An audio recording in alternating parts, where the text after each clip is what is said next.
What if Naruto took small Luna Lovegood? I ain't. Art. Naruto had just wanted to sleep in peace. He was just visiting a village. Vacation, you know? And yet, he found himself in troubles. Yet again, this time, the hot kunoichi hired to kill you kind of trouble. The girl was strong. That's for sure. She had landed a couple of heavy taijutsu hits, and she probably knew ninjutsu too. And those kunai she had landed in his arms had hurt like a bitch, till he removed them and began to regenerate. Seeing this, the girl had changed tactic, aiming for parts that could grant him instant death. With a somersault, dodging all his attacks, she had basically sat herself on his shoulders, crossing her legs in front of his chest. After blocking her hands from slamming two kunais in his skull, he was currently trying his best to keep her from breaking his neck with her tights. I didn't think it would have been this hard. Even if her face didn't show it, Iane was actually very fatigate. She was superior in almost everything to her opponent, but his quick reflexes, high stamina, and that healing factor were a bitch when you wanted to cripple him to land in a sure kill hit. GHH, you're pretty flexible. You must be some kind of freak in bed. HN, Iane didn't get affected much by his taunt. She had been trained to deal with it. She just kept on applying strength to the grip she had on his neck. No, he didn't just... What the hell are you doing? Trying to tickle you. I have to get creative since I'm holding your hands and using just my biceps to keep you from snapping my neck. The blonde had just licked her inner tight. Iane gritted her teeth, trying to get it over with as soon as possible. She wasn't ticklish at all, but she bit her lower lip while he kept on doing that. Stop that. Seems like I got a really good idea. HN, the hell I'll stop. He just kept on licking her inner tight. Iane was omsat, drawing blood from her lower lip, trying with all her might to snap the neck of that annoying little blonde bastard. Naruto blinked when he heard a clear moan coming out of her mouth. Iane realized what she had just done. They both froze. Naruto slowly turned his head so that he could look at her embarrassed and flushed face. Sensitive spot. Iane stared back at him and then plainly growled. Now it's personal. Yoch! Naruto reacted just in time. The girl was about to resume her neck grip, but he used a brief second to pull her down from his shoulders, throwing her on the ground. But she let go of her kunais and grabbed his hands in return, making him lose his balance and tumble to the ground. Now over him, she got a hold of a kunai. How dare you? You damn filthy. Hey, not my fault if you're so sensitive. She applied more strength to the hand trying to stab him, trying with all her might to ignore how tangled their legs were and how his knee was rubbing her inner tights again along with. She applied more strength. Oh, come on, just die. Iane probably had never thought that her pin-up sexual frustration could have been a deterrent, but it was so much that she had brought the fight on a plan of pure physical strength, when she clearly knew that at least in that he was superior to her. In an NGH. Naruto summoned all his strength and pushed her on her back, getting a hold of both her hands and making her stab her kunai. In the floor of his room, he let her down with the weight of his body, tangling up his legs with her own so that she couldn't move, his chest on her own, his hands holding her own ones to the ground. ANF. Got enough. Iane was trying to get out of two predicaments. One at the time. She had been paid to kill the man currently on her, but because of her being careless, she had her beaten and unable to move. That was predicament number one, but it wasn't the most pressing. The other one was much more pressing. Just him licking her inner tight had been enough to upset her. Now his legs were basically rubbing all her sensitive legs, his chest was brushing her own one, and she didn't understand why, but her position, being submissive, she lost it. She shot her head forward, and because of his gasp of surprise, managed to sneak her tongue inside her mouth. Naruto worried about what was happening, but felt a bit reassured when she let go of the kunai and focused on kissing him. She made him stand up and then fall on the bed, still above her. You usually enjoy the afterglow or wallow in disgust. You don't usually do both at the same time. Shut up. Iane was frowning. The sex had been fantastic, but she was supposed to kill him. But it was just too awkward to jump him to kill him after having jumped him to... Oh God. She still felt sore. 8 rounds, and then she had passed out. Naruto's sweat dropped and scratched his right cheek. Whatever the amount they wanted to pay you, I'll pay double. She slowly turned her head to him. He wasn't bluffing, it seemed. That would be 200.000 Rio. 200.000. And a little extra as a sorry? Ian observed his face some more. Not bluffing. He really had that kind of money. She sighed and leaned her head on his chest. Acceptable. Hade had been having a fabulous day. No missions, so he could relax doing some light training for a change, and then he actually managed to slack off after that. Fantastic. Nothing could disturb him. Nothing. Suddenly, he witnessed Kasumi Shunshin right below the tree branch he was sleeping on. Ah, Kasumi. How is it going? Then he noticed that Kasumi's face was quite bewildered, shocked, stupefied, like someone who had just read for the first time all the books of the Harry Potter series. What happened? It's about Iane, she simply said. That caught Hayate's attention. Iane? Something happened on her mission. Hayate got immediately worried. It was supposed to be a simple assassination mission of a Chunin from Konohagakure. Maybe their client omitted something about the target? Kasumi shook her head. Hayate was really getting worried. A hawk just arrived. She failed her mission, aborted it, sent us double the payment we were supposed to receive from our client, and took 2 weeks of vacation. Hayate fell from the tree he was resting on with a loud thump. Vacations? Iane never took a day of vacation in her whole life. The first comment that came from the first person familiar with Naruto that saw the two walk into Konoha apart the 2 gate guards, alas Kiba, was, Naruto. Who's the short? Kiba got a prognosis of 2 days, and the next person who met Iane were the ANBU. And Naruto made a mental note of never, ever mentioning Iane's height. She was pretty touchy about that, it seemed. Then, he had to introduce her to his Hokage Bachan. Bachan, this is Iane-chan. Iane-chan, this is Tsunade Bachan. And that is Sakura-chan, and that is Shizunichan. Naruto dodged the chair. Iane did too, but she managed to keep it a bow. It's a pleasure. As much as I'd like to kill Naruto for using that nickname yet again, I'm curious about who you are and how come Naruto brought you back, and why you're clinging to his left arm. Naruto blushed while Iane remained immobile and didn't even twitch. Now Naruto had a difficult task. How to not say that they met when she tried to kill him, but ended up having sex with him instead. He knew that at least one of the females in the room would want his life if he said that. He didn't know about Iane, though. Well, you see, we met during the city festival. Naruto stopped when he noticed that Iane had took initiative. We talked a lot, had fun, and, well, Naruto blinked when Iane blushed and turned her head to the side in embarrassment. He knew it was fake, but it was so cute that he would have fooled him otherwise. We shot a couple of fireworks too. He almost sweat dropped at that sentence. Almost, because Sakura punched him into the ground right after Iane finished his sentence. In Naruto, you baka. What the hell? Is he your boyfriend? Sakura blinked at the sudden question from Iane. She was about to reply. He is not. Then I don't see why you get so angry. He has every right, as every other boy his age, to go hit on girls and have sex with them. BBB, but that's perfectly normal. She's right, Sakura. Sakura could feel the world crumbling on her at Tsunade's words. Her sensei was admonishing her with her stare. You should keep a lid on that temper of yours. And try to not get physical every time Naruto does something, be it good or bad. In the meanwhile, Iane was helping Naruto back on his feet. The blonde boy was massaging his head.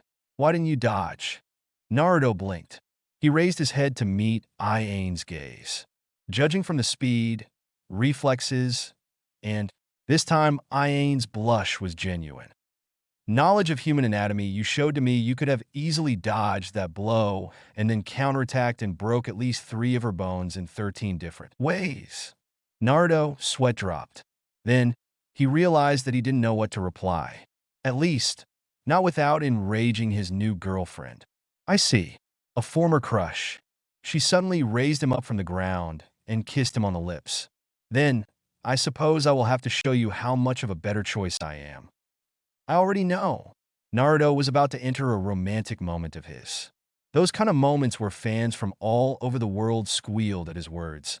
When an ANBU appeared in the room, Hokage-sama, A rogue ninja that goes from the name of hate, along with some of his associates, requires your assistance to track down a violet-haired, short, sexy teen who's probably gone crazy or reacted to her hormones and finally got laid.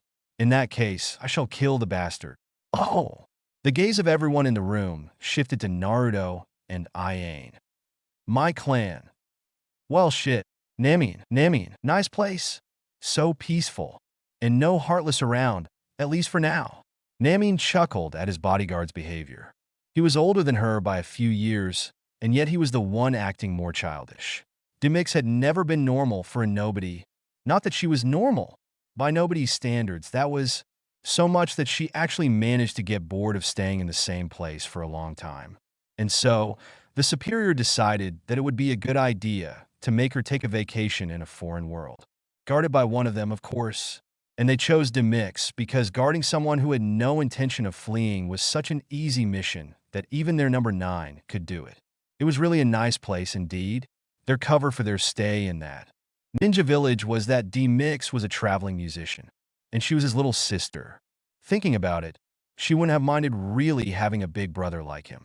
They were having a little tour of the green places in the village, her sketch pad still firm in her arms when she stopped walking when she noticed something that caught her attention.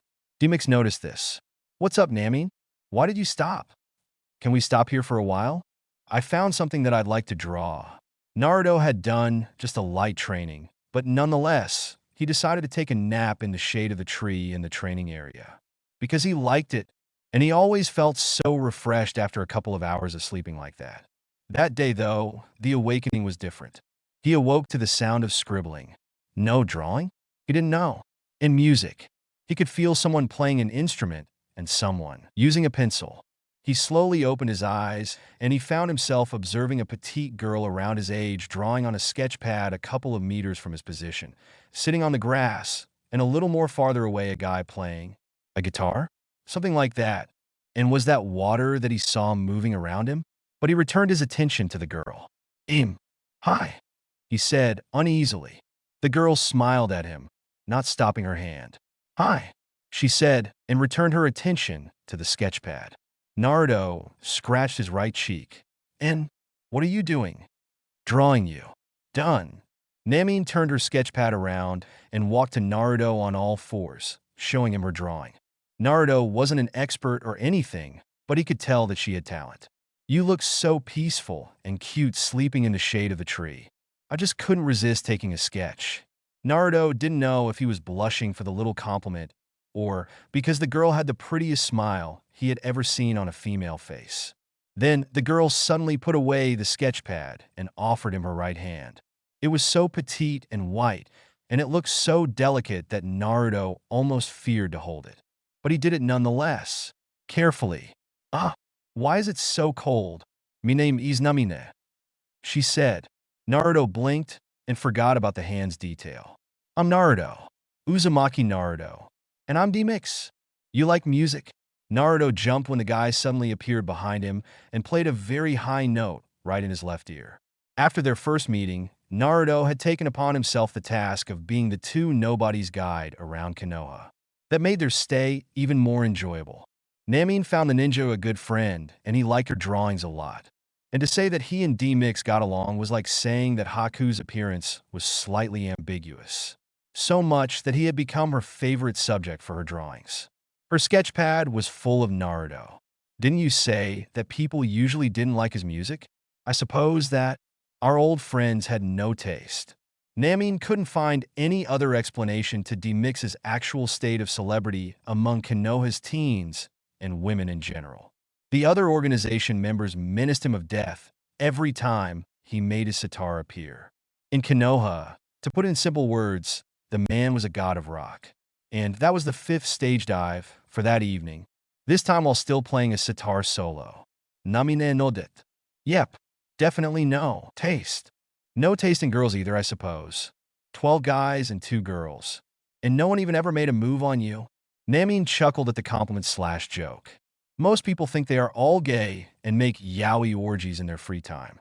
They haven't seen what they hide under their beds, I suppose. Naruto laughed at that. Then Nami cocked her head to the side. What about you? It's because girls have no taste or you're gay. The ninja groaned. Not funny, Nami. Naruto already had enough bad mental images from the yaoi books he had found in Sakura's room. That was when his crush had definitely disappeared. I guess girls have no taste. I'm as gay as Ero-sanin. Namin chuckled again. From what he had told her about his mentor, he was definitely straight. That would have been a shame. Ah. Namin blinked before Naruto did. You didn't get that. What did you say? And nothing. Naruto just shrugged it off. And Namin just couldn't help but ask herself, where did that come from? Wow. You were right. I never lie. Told you this was a great sight. Indeed it was, especially at sunset. The sight from the top of the Sandame's head was great. Namin observed in awe the sight in front of her. Naruto just grinned, seating beside her. I bet you could make a great drawing out of it. Yes, I could, but Naruto blinked. Namin turned to him, smiling. I couldn't put you into it. Naruto scratched the back of his head, smiling. You like drawing me that much? Yes. Namin had been confused about her recent behavior. She just couldn't explain what was happening to her, or why she was so attracted to Naruto. Even now, she couldn't think. Suddenly, she felt a hand softly lean on her right cheek and stroke it. Instinctively, she turned towards him, his hand never leaving her cheek. What she saw in his eyes made her even more attracted. Literally, she found herself leaning towards him, closing her eyes. When their lips met, she felt a jolt go through her body, making her shiver but deepen the kiss. Instinctively, she brought her hands to his hair, when suddenly, an humongous pain in her chest made her scream out in pain. Repeat that again. The doctor was getting irritated, and Naruto confused. Demix had asked the doctor to repeat the same sentence more than 12 times already. I said, she is completely fine. The pain in her chest was due to a strain of her heart's muscles, like it hadn't been beating in a long time. But I don't see how that is possible. Thanks. The doctor got out of there in a hurry, before he could change his mind. The Satarist turned to Naruto and hugged him. Buddy, you're the man. Said that he ran out of there, and Naruto could swear he heard him screaming, I want to fall in love. He guessed that the only thing he could do in that moment was go and see Nami.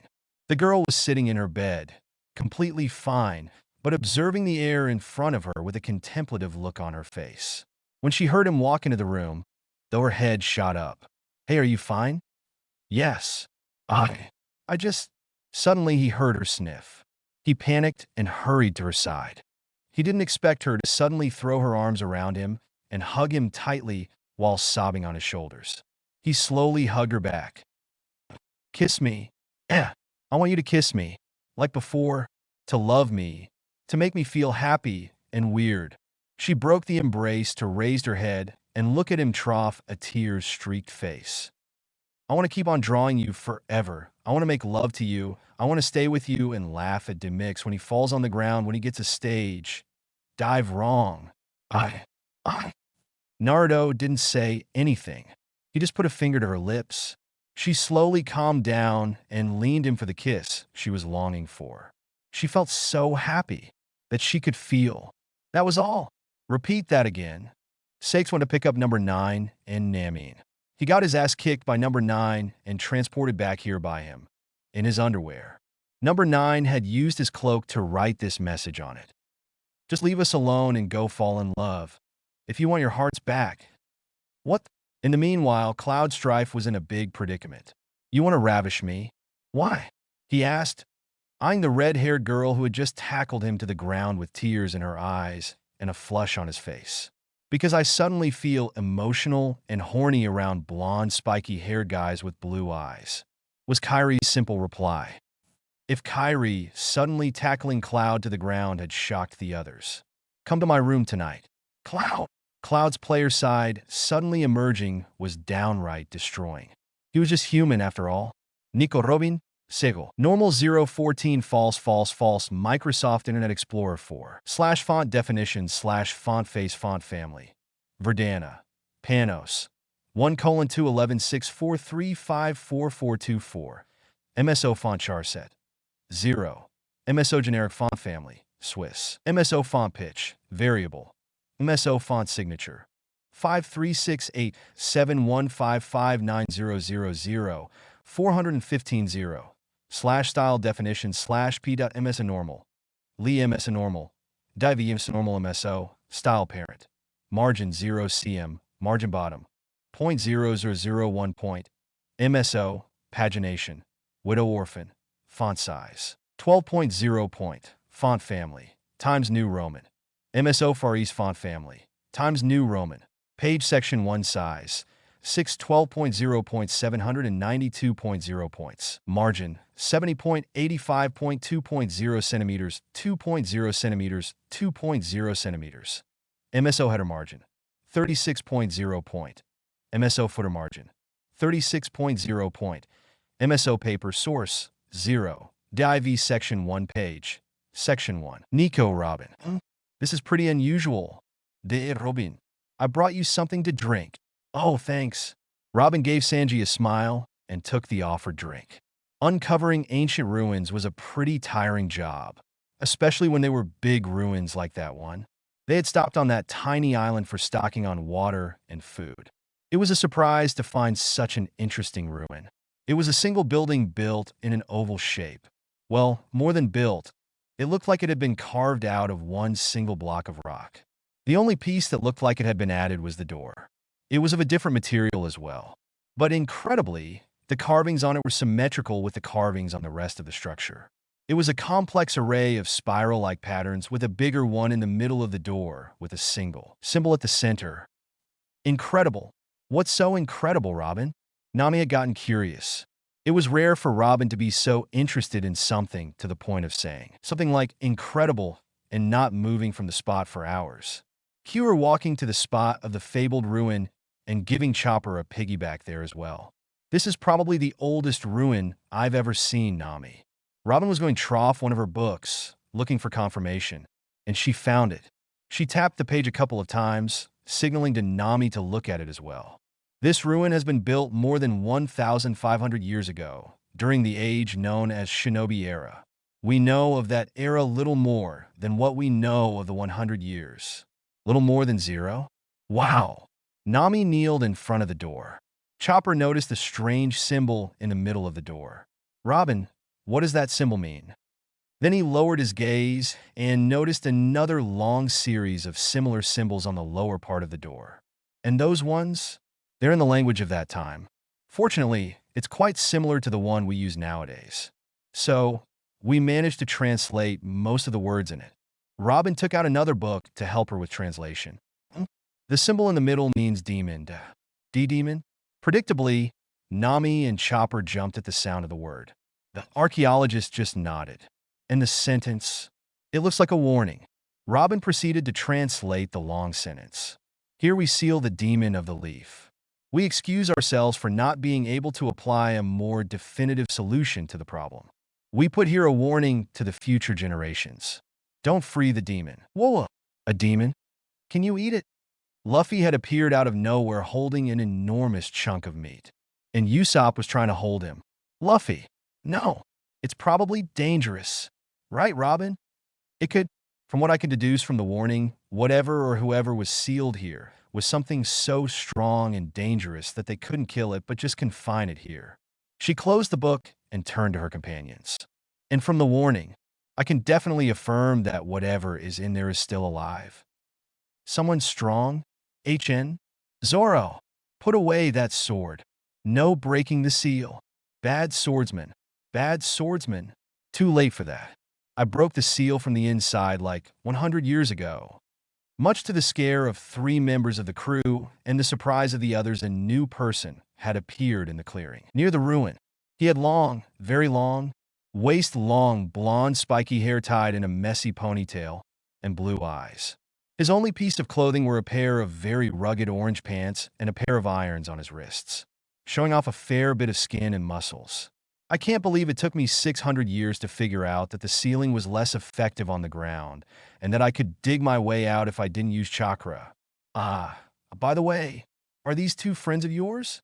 Much to the rest of the crew's surprise, the blonde was carrying by the arms Brooke and Frankie. They attacked me when they saw me trying to board your ship. I guess they thought I was a bad guy. He let the two battered guys fall to the ground while his stomach emitted an enormous rumble. Do you guys have any ramen, by chance? I haven't had any in more than 700 years. If being sealed for 1,400 years and being alone on a little deserted island for 100 years didn't make the blonde guy any sad, discovering that no one in the world had any idea what ramen was broke him. He had cried for 1 hour and sobbed for another one in the shade of a tree. After that, they were convinced that he wasn't dangerous at all. At least Luffy, since he immediately offered him to join the crew. Naruto replied, I don't know what that means, but as long as I get out of this island, count me in. Cue him getting a warm bath, a cut of hair, and a change of clothes. And then Sanji began to fear for their food supply. The blonde ate as much as Luffy. Sometimes he thought that his cooking was just too good. What I don't understand is why they sealed you in there. You're strong, but you don't look dangerous at all. As in, demon-like. Naruto swallowed the steak he was munching before answering. Well, long story. Short version. I had the most powerful demon of the world sealed in my body, and a year before my sealing I absorbed with him. Cue me getting all his powers. Some paranoid idiots decided I was too dangerous and to seal me up. They hated me for my whole life, but that was the breaking point, I guess. They hated you? The story suddenly caught Robin's attention, making her voice her thoughts. Naruto nodded. Yep, just for existing. Hard to believe? HN? Not really. Naruto blinked at the black-haired girl's comment, but he shrugged it off right after in favor of assaulting another steak before Luffy could steal it. So, this was how your world was shaped? Yes, at least the continent I was on. It really looks different now, though. Naruto scratched the back of his head while observing the chart of the world Nami had provided him while Robin observed the map he had drawn of the elemental countries at the best that his memory provided. Ever since they had found him on the island, Robin had been the one he interacted the most with. The woman kept on asking him many questions about himself, the world he lived in. Nami joked about it, saying that he was the rarest archaeological finding she had ever come across. Some kind of living poinyglyph. And even if he didn't know what a poinyglyph was, he understood the general sense of the metaphor. Sorry, I can't provide you with a more accurate one. Don't worry about that. Robin had took out another map out of a drawer, and looking at it from time to time was applying some corrections to Naruto's drawn one. Using a map of the sea depths, I can more or less see what piece of land you've drawn and apply the opportune corrections. You got a fine brain in there, Robin. Naruto silently wowed. Robin was probably the smartest person he had ever met, even more than Sakura-chan. And on top of that, she was actually nice to him. So, how come you became an archaeologist? Well, Robin stopped scribbling for a moment, thinking about how to answer to the blonde. She guessed that she could be somewhat sincere. Because I wanted to be with my mother. Actually, she was an archaeologist too? Robin nodded, then stopped scribbling again when she noticed it used the past version of the verb be. She turned to him. How do you know she's dead? Because your eyes showed a hint of sadness for a second when you mentioned her. Robin blinked. A second? And he managed to catch it? He just shrugged. I'm like that. Very observant, you know. And yet you had to draw this map 10 times to get it decent. She found herself joking, and he pouted. Hey, I'm observant. I don't have a photographic memory. You idiot. Why did you do that? I just wanted to bring you something nice. And I brought you a still intact archive. Told you Konoha's sealing techniques were the best in the world. When Naruto noticed that the Sunny was cruising over the sunken Kanagacore, a few thousand meters below, he had proposed that they did a little savage. Luffy was eager for it, remembering when they met a couple of monkeys. And then he surprised everyone when he threw himself without a protection or an air supply off the ship. When Sanji, Luffy, and Zoro reached him, he was already going back up with an enormous scroll on his back and a monster in his right hand that the cook was currently roasting. In that scroll there were a lot of documents and maps. I guess whatever sunk the whole world or something like that. They saw it coming. That's not the point. There aren't a lot of humans who can breathe underwater or kill sea kings barehanded. Robin sighed in exasperation and then gave the blonde another glare. We were worried. Oh, come on. I'm perfectly fine. I'm only resting because Chopper was throwing a tantrum. He did forgot to mention that he had developed a breathing technique in the centuries he had been sealed, but they were overreacting. Naruto rolled his eyes and huffed, then decided to tease Robin a little. I guess you could have lost your precious living poingy griff. Idiot. It's not like that. Naruto chuckled when he saw her get even more angry. He put on a smug look on his face. And how is it then? HN? Just get some rest, idiot. She huffed and stormed out of the room. Naruto smirked. He loved to tease Robin since she didn't leave herself open for that very often. Already done? I guess 1,500 years of inactivity can make a guy rusty. Robin almost tripped on her own feet. Nami smirked. She loved to tease Robin since she didn't leave herself open for that very often. The older girl turned to Nami with a flushed face. Jay, just what do you think we were going to do in the infirmary? Nami chuckled and approached her with the look she usually used when talking business. That grin that would make a Cheshire cat jealous. Nothing much. Just a couple of rounds. Robin just pushed her away, huffing. You have a wild imagination, navigator. And you like your precious archaeological finding as more than a friend or a piece of furniture. Robin blushed even more. Oh, come on. I've never seen you acting normal like this around anyone. And I've never seen you blush either, Robin. Robin turned to her with a glare. Don't mention it anymore. Or, Nami whistled, or I'm going to tell the crew the new uses you found for the captain's lengthening powers. And the third gear. Nami paled. I have eyes and ears everywhere, Nami. Literally. What was all that about? He burned my clothes too. Am nothing? Robin blushed. Sanji just had to be behind the corner when she asked Naruto to help her with shopping that day. The cook immediately put 2 and 2 4 together and challenged Naruto to a duel, only to get his ass kicked by the blonde, who just had to heal a few bones and change his clothes. So, how did you like the food? It was good? Not as good as Sanji's cooking, but there are a couple of dishes that he should learn to cook. After a day of shopping, Robin had proposed for a dinner in a restaurant that she knew on that island. And now they were walking on the beach, and Naruto decided that a little tease was in order. Shopping, a candlelight dinner, a walk on the beach. It almost looked like a date to me, you know? Idiot. She wanted to add it as a date, but she decided against it. Then she pulled something out of her pocket. A piece of paper. Here you go. Happy birthday. Ah. Naruto blinked. First, because he hadn't checked a calendar in centuries. Second, because he didn't know what the piece of paper could possibly. His brain froze when he realized what he was holding. Among the archive you retrieved a couple of months ago, I found this. It's a certain Ichiraka's secret recipe for ramen. I suppose that you could try to ask Sanji to co. Robin expected a lot of things in reaction, but that wasn't one of them. The boy had in the arc of a second put away the piece of paper safely in the back pocket of his trousers, and then proceeded to French the hell out of her. She felt herself melt like the candle that was burning earlier on their table. When he broke the kiss, she couldn't do anything but stare in his eyes.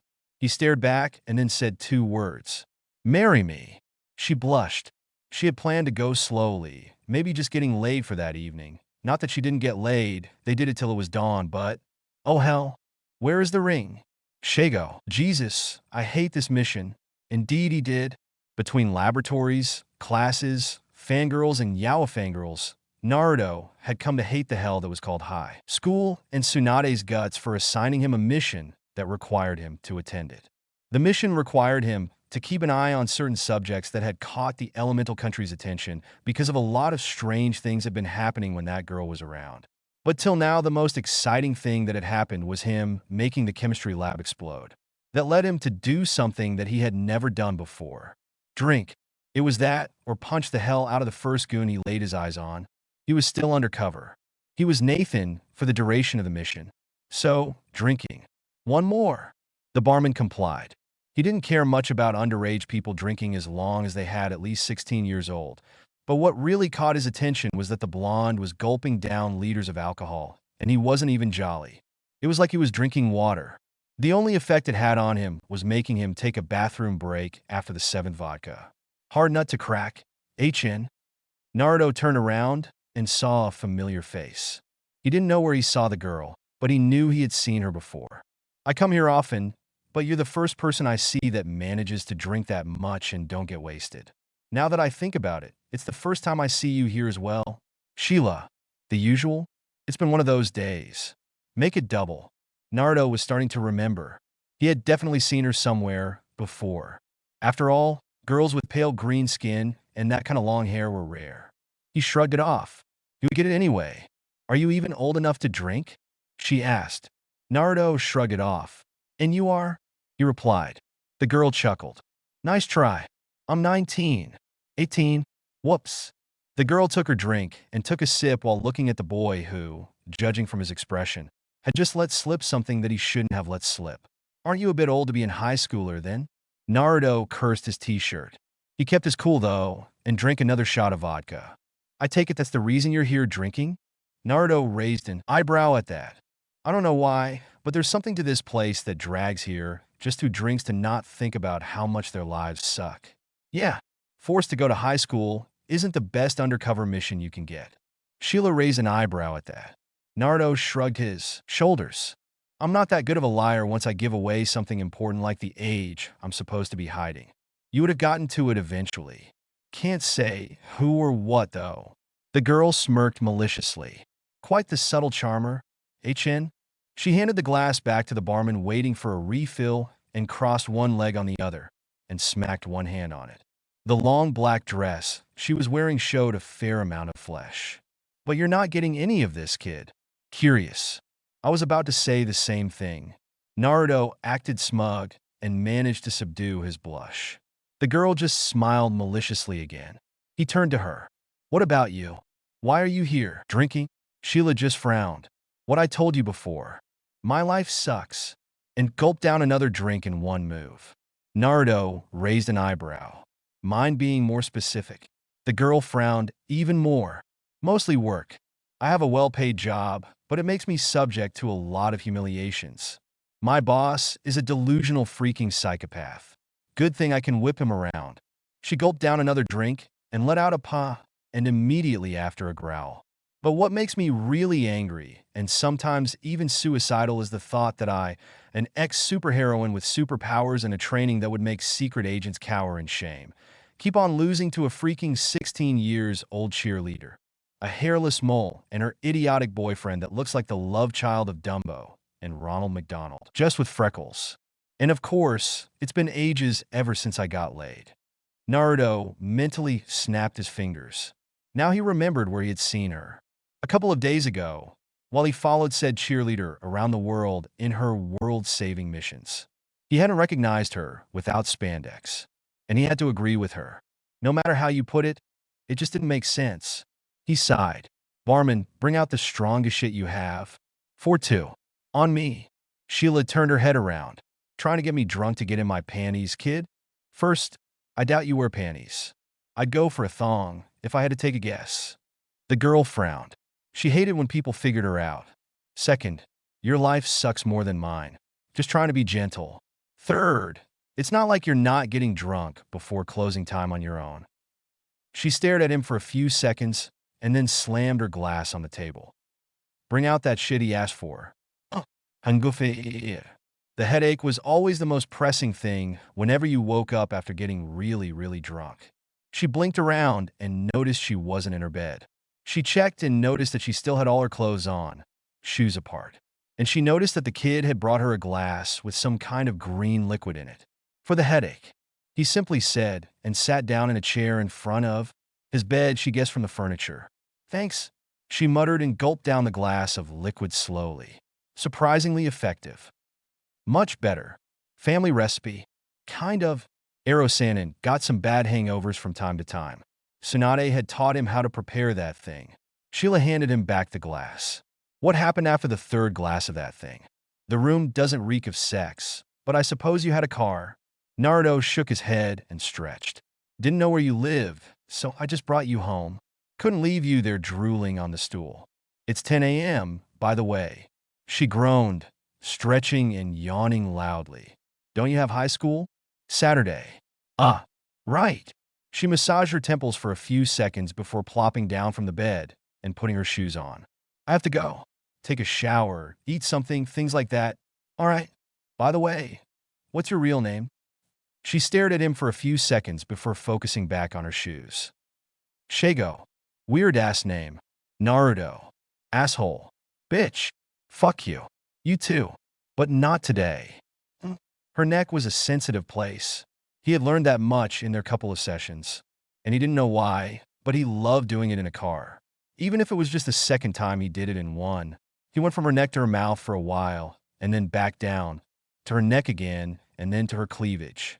I still have to understand how you put a D cup inside that incredibly tight thing. Just shut up. It's out right now. Ah. Another sensitive spot. Magical fingers. She growled. Don't do that. Scratch that. Do that again. Ah. It's just your... Don't name it. Just he says. Work on it. God. Coming. Naruto went to open the door to find himself face to face with his target. Hello, Nathan. Since you didn't come to school, the teacher asked me to go and tell you about the new assignment. All right? It was today. He scratched the back of his head. Well, want to come in? Thanks. Naruto stepped to the right and let Kim come in. The girl had stopped walking and moving after the first few steps. She had probably noticed the familiar girl on his couch.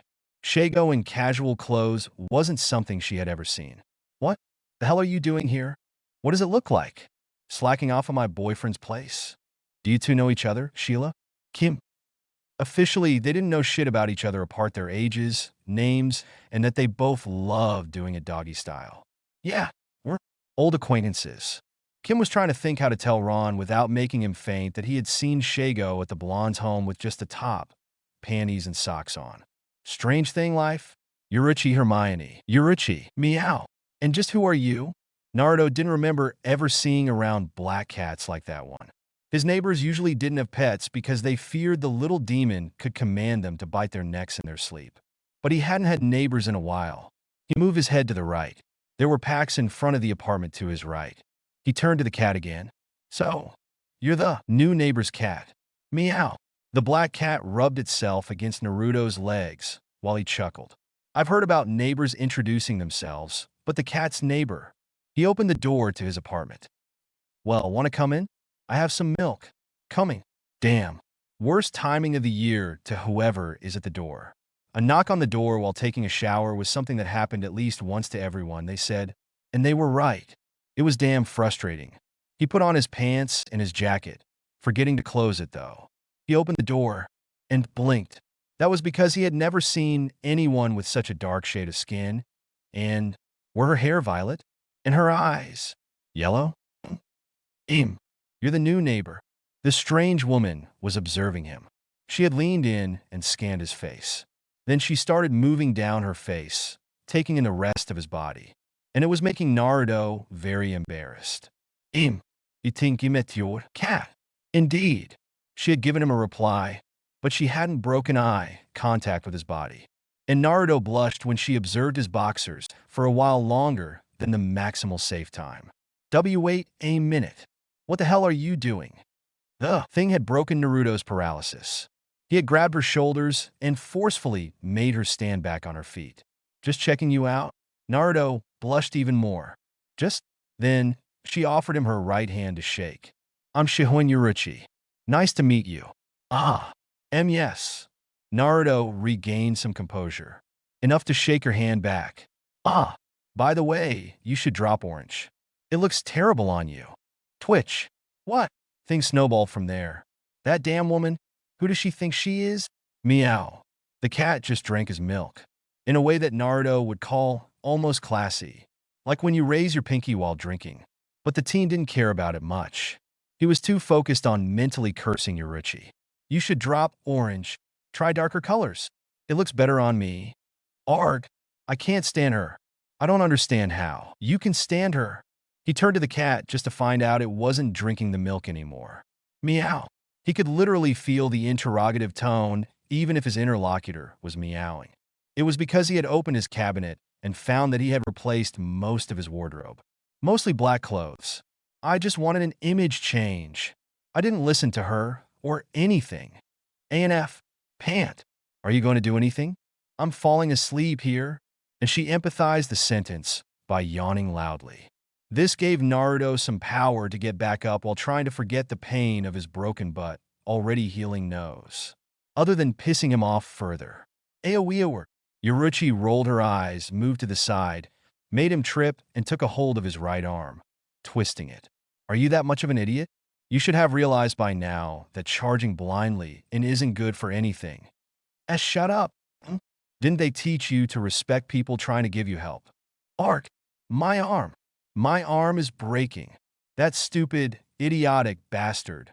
Ugly fugly. The wounds had already healed, but getting the dirt out of his clothes had been difficult. And the mud in his hair just didn't want to go away. He was so focused on scrubbing them that he didn't give much thought to the fact that a cat was bathing with him. Weren't cats supposed to hate water? Especially hot water? First the clothes, now my fighting skills. It's like she suddenly decided to make my life a living hell. Oh, but I'll get her for this too. Ouch. He almost accidentally ripped out a lock of his hair, along with a particularly persistent piece of solidified mud. Meow. Yeah, I spent the rest of the day working on my stealth. So what? I can't believe this. I don't think I would have ever seen the day someone outate Naruto. Indeed he had been. Naruto's stomach was full. He was on the ground, unable to move and foaming at the mouth, both for the amount of food he had eaten and for the thought of how much he would have to pay for the ramen he and Yoruichi had eaten. And in the meanwhile, the dark-skinned woman just kept on eating ramen, only at a much slower pace now. You were right, Naruto. This is really the best ramen in the world. Gakak. To say that in the month Yoruichi had become Naruto's new neighbor, the blonde's life had slightly changed was an euphemism. My poor stomach. Naruto was shoving digestive directly in his throat. His stomach was full, his gamachan was empty, and his temper was rising. So much that his body turned slim again in a second, his metabolism suddenly going in high gear. I can't take it anymore. In the meanwhile, the cat observed his tantrum and is grabbing his own hair with a curious stare. Naruto was currently kicking everything in sight. He even hurt his foot when he forgot that fridges were particularly heavy and stable. Ark, she's the most irritating person I've ever seen. He suddenly screamed while seating in front of the cat and started counting Yoruichi's flaws, in his opinion. She thinks she can patronize me just because she's like 100 times stronger than me. She thinks she can give me fashion advices just because she is hot and has a good sense of fashion. She thinks she can humiliate me at Ichiraku just because she's a bigger eater than me and loves ramen just as much. Naruto looked ready to explode, and he suddenly slumped down and hit the floor with his forehead. I want to ask her out so bad that it's killing me. Meow.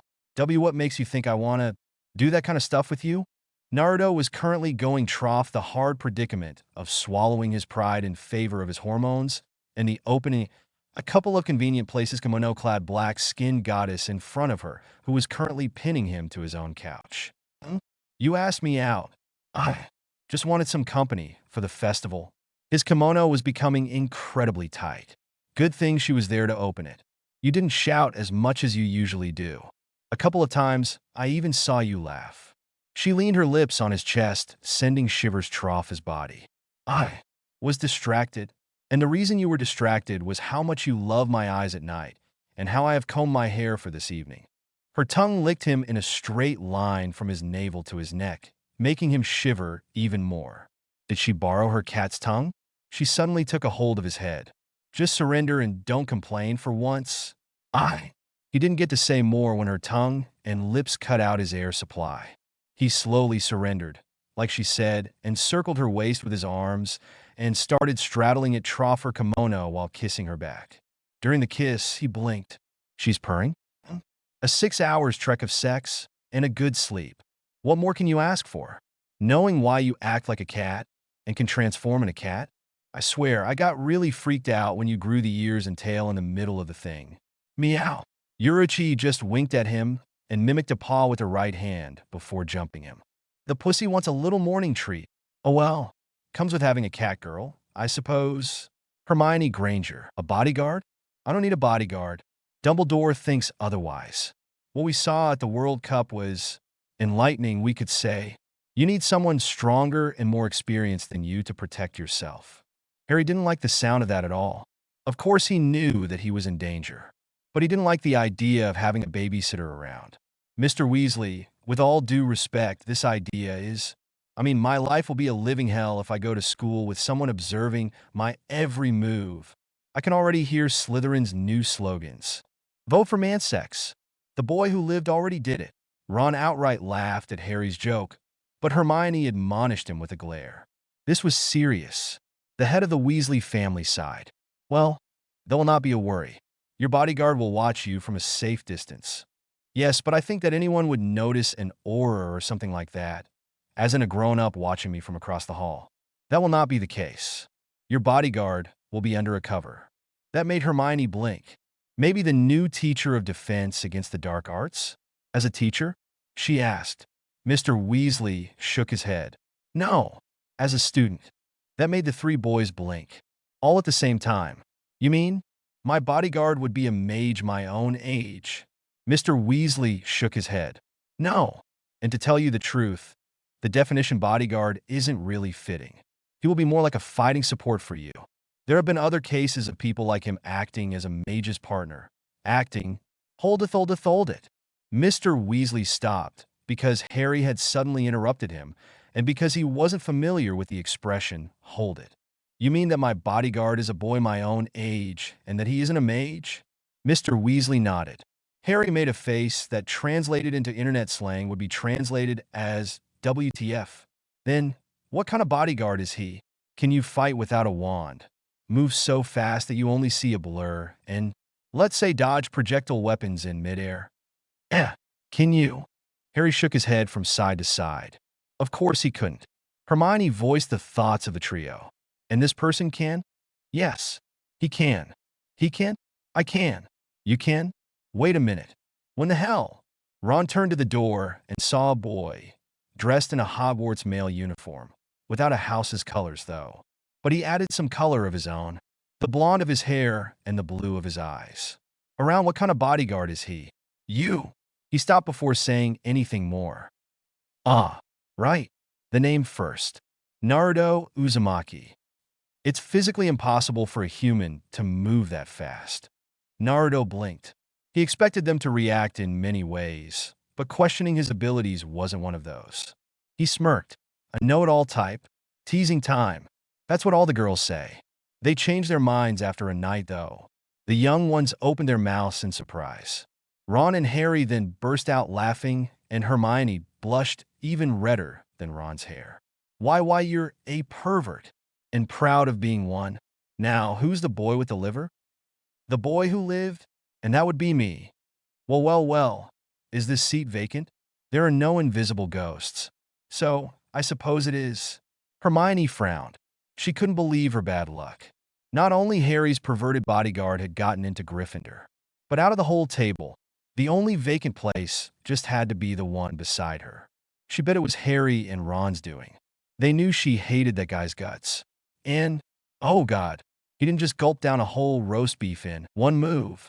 She felt sick just by looking at him. Nobody ever taught you proper manners?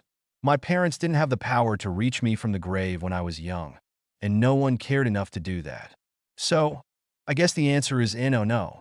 Saying this, he took a hold of a bowl of sausages while Hermione turned her head to him with such a fast move that she almost hurt herself. Naruto blinked at her incredulous stare. Wow, do I eat in such a bad way? No. Yes, but that's not the point.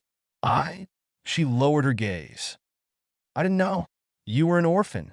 Don't worry, I'm used to it. He stopped eating to flash her one of his trademark grins. Then he pulled out of nowhere a handkerchief and wiped his mouth clean. But I suppose that I could try to eat with some manners. I'm in England, after all. She nodded and returned to her own food. That would be appreciated. Ron, can you pass me the porridge? Then, what the hell are you doing? Darn, this thing is complicated. Naruto was about to pull his hair out in frustration. Things just kept on becoming more and more complicated. First thing, how the hell was he supposed to protect Harry when he himself had suddenly decided to put himself up for a competition that could very likely kill him in front of a large crowd? He thought that sometimes he was more of an idiot than Ron, and the guy threw a bowl of porridge at him to see if he could catch it. A couple of Gryffindor girls beat the hell out of him when it landed on their heads. Well, Harry, though, said that it hadn't been him. And on top of it, he could understand why everyone hated Piton's lessons. Not only was the guy a prince of assholes, but the subject itself was difficult. How many young cockatoos are born every year with a suitable array of feathers to be used for the Thunderbluff potion? How the hell am I supposed to know? Keep your voice down, will you? It's not the library, but the common room is still a public place. Hermione admonished Naruto in her favorite way, slightly bonking him on the head with the book he needed to shut up. She opened it in front of him. Here, it's in the bibliography. The bibliography? That guy is a sadist. Hermione rolled her eyes and huffed, but nodded nonetheless. He probably is. I almost envy you. Naruto blinked at that. I mean, you will not be here next year. We will have OWLS, and I bet that it will be a genocide. Who says I'm going away next year? Now it was Hermione's turn to be confused. Naruto stared at her with a normal face, interrupting his homework. My contract clearly says to protect the client till the Voldemort incident gets solved. So, as long as Harry's ass is in danger, I'm staying around. They could send me some backup, but I'm not going back home anytime soon. You're not. Hermione instinctively brought a hand to her mouth. He wasn't. Doesn't that make you sad at all? Being away from home for so long. A bit, sometimes. He flashed her another of those grins. But it doesn't last long. I'm having fun here, and you guys are really nice. She stared at him for a few more seconds and then smiled, shaking her head. Is there anything in the world able to make you sad, Naruto? The death of a friend, or when girls don't appreciate my manliness and my innuendo jokes. Blush, bonk, pervert, a dragon. He almost got chomped, swallowed, chewed, eaten by a freaking dragon. How the hell am I supposed to do my work like this? Keep it down, will you? Hermione was sure she was about to get a headache. Ron was acting stupid about Harry getting some attention.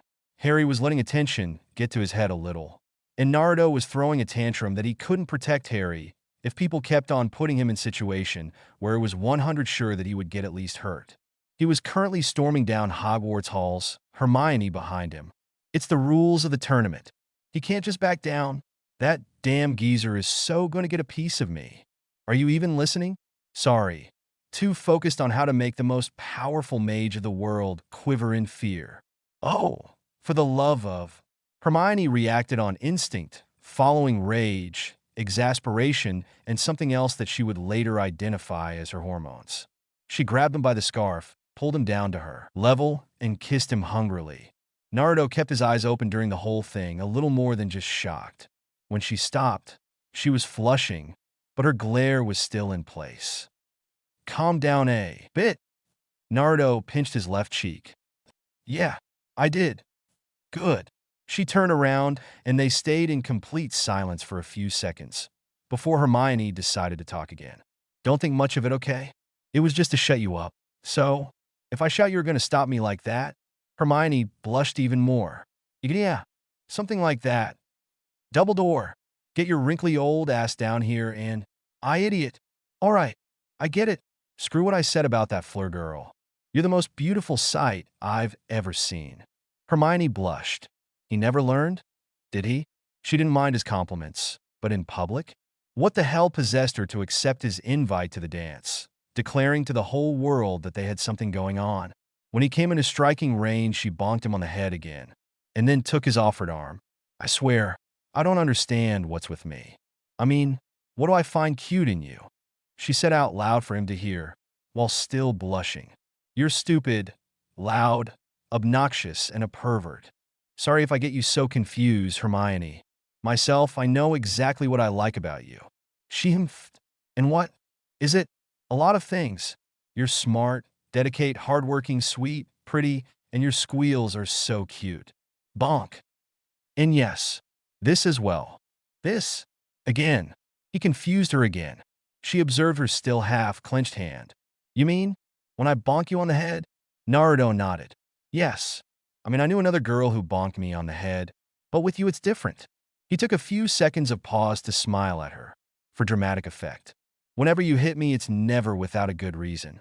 And even then, you restrain yourself so that the admonishment is not physical as much as it is moral. You manage to make it look like a caress of revenge. And that is something that you manage to apply to everything. She was almost losing herself in those blue orbs. No matter what you do, smiling, admonishing, studying, you still manage to stay dignified and feminine and yourself. That's what makes you unique. That's what I love about you. That's why I love you. You, you're the worst. Good thing she knew a spell that helped to keep in tears and eventual snot, but she couldn't do anything for the sniffs.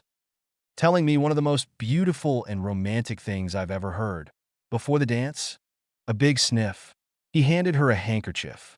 You're supposed to say those kind of things after the dance, idiot. Prut. Oh well, I guess it just means I will not get laid this evening either. She didn't bonk him on the head because he was wrong about that little detail. Meet Hermione Granger. Biggest brain in Hogwarts, my girlfriend, and pervert extraordinaire. You're the one who wanted to do it during lessons while leaving 2 copies behind. But you're the one who wanted to do it in Hagrid's shack with Harry's invisibility mantle as a tent. With him inside. I just wanted to see if I could apply a no-sound spell to it. I hope it worked. If it didn't, he would be on the ground because of a heart attack by now. I'm not exactly silent. As I said, I love your squeals. Don't just out of the blue. Oh God, keep on doing it. Luna Lovegood, Soi Fon. Luna Lovegood, Luna Lovegood. I Naruto. 8 years old, Luna. 7yo/I. This is Mr. Lovegood, Naruto. And that is her daughter, Luna. She's a year younger than you. The young Naruto shyly observed the girl with a different shade of blonde in her hair than his own, who was kneeling near a bush a few meters behind the grown-up who he didn't know. He was some kind of informator or whatever it was called for Hokage Jizan. What is she doing? Why don't you go ask her? You can play while me and Mr. Lovegood talk about business. All right. Naruto nodded and approached the girl, who was still kneeling in front of the bush, immobile. He stopped in front of her. Hi. Sure. Naruto was a bit taken back from the sudden reply. You scare them. The little boy had kneeled down beside her, mimicking her posture. Scare who? The green beetles. She replied, keeping her voice down. They stay invisible if they're scared. Oh. He nodded and kept on staring at the same spot she was staring at for a few minutes, before blinking, suddenly noticing that he didn't know what she was talking about. What are the green beetles? A magical kind of beetles. They live under their bushes all the year except for August, when they come out from there and double their size to go looking for food. Oh. And what do they eat? Mostly smaller beetles. The Hokage and Mr. Lovegood chuckled at the 2 children's behavior, and how Naruto seemed captivated by Luna's words. Your little girl seems pretty knowledgeable. I bring her with me in all my travels, and she keeps on asking questions. I don't tell her everything, of course. Not yet. He didn't really. For example, the girl didn't know that the green beetles got out of their bushes all the year but August, and that they were a particular kind of ingredient for medicines. I Naruto. 10 years old, Luna. 9yo/I. Oh. You do it like that, then? Look at how that tongue is twisted. Ever since meeting Luna, Naruto's life had taken a turn for the weird. Every time they met, Luna had something new to tell or show him. And sometimes she brought with her some kind of book, newspaper, or magazine that she had managed to pick from her father's library without being seen. Cue him getting even more isolated by his peers because of how strange the things he talked about were. But he didn't care about it much. This time the book was called 100 Ways to Kiss, From Lips to Lips to the Screwdriver. An illustrated guide to how adults kissed. It's really different from how we do it. We just smack our lips together. Naruto and Luna had gotten curious about what they had seen adults do in the park one morning. They looked like they were enjoying themselves, so they tried it. But they didn't get it. Maybe it's because of this that we don't feel anything? Because they do it another way? Maybe it's because of the boar flies. They fly around this time of the year. She flipped another page of the book while she kept on moving her legs on the bed they were resting on. Naruto scratched the top of his head. Or maybe it's just that we're too little? He said, leaning over to look better at the book. Luna nodded. Maybe that too. She flipped another page and then turned to look at him. Well, we can still do some practice for when we are older, so that we already know what to do. I suppose. Naruto. 12 yo, Luna. 11 yo, Bara de Onali. You said you always wanted to be a ninja. I can be that too. Maybe a freelance one. Those were the first words they said to each other when Luna got in Hogwarts and noticed that someone had gotten in there before her, and that was probably why she hadn't seen him at all the previous year. I mean, I prefer to be a mage and study here with you. Ah, understood. Then she approached him and hugged him tightly around the neck. He hugged her back, letting out a little smile. She was smiling too. I felt like smiling for some reason. Is it normal? I feel like it too. I suppose it is. Ah, by the way, she broke the embrace and took out another book. This time was called Foreplay. Fingers and lips are your best friends. I took this one from my father's secret stash. Oh, let me see. I Naruto. 14 years old, Luna. 13 yo/I. So, that's what the real thing is like. My father kept this inside his safe. The two had become quite famous around Hogwarts. First, because when they weren't hanging around with their respective friends, they were together.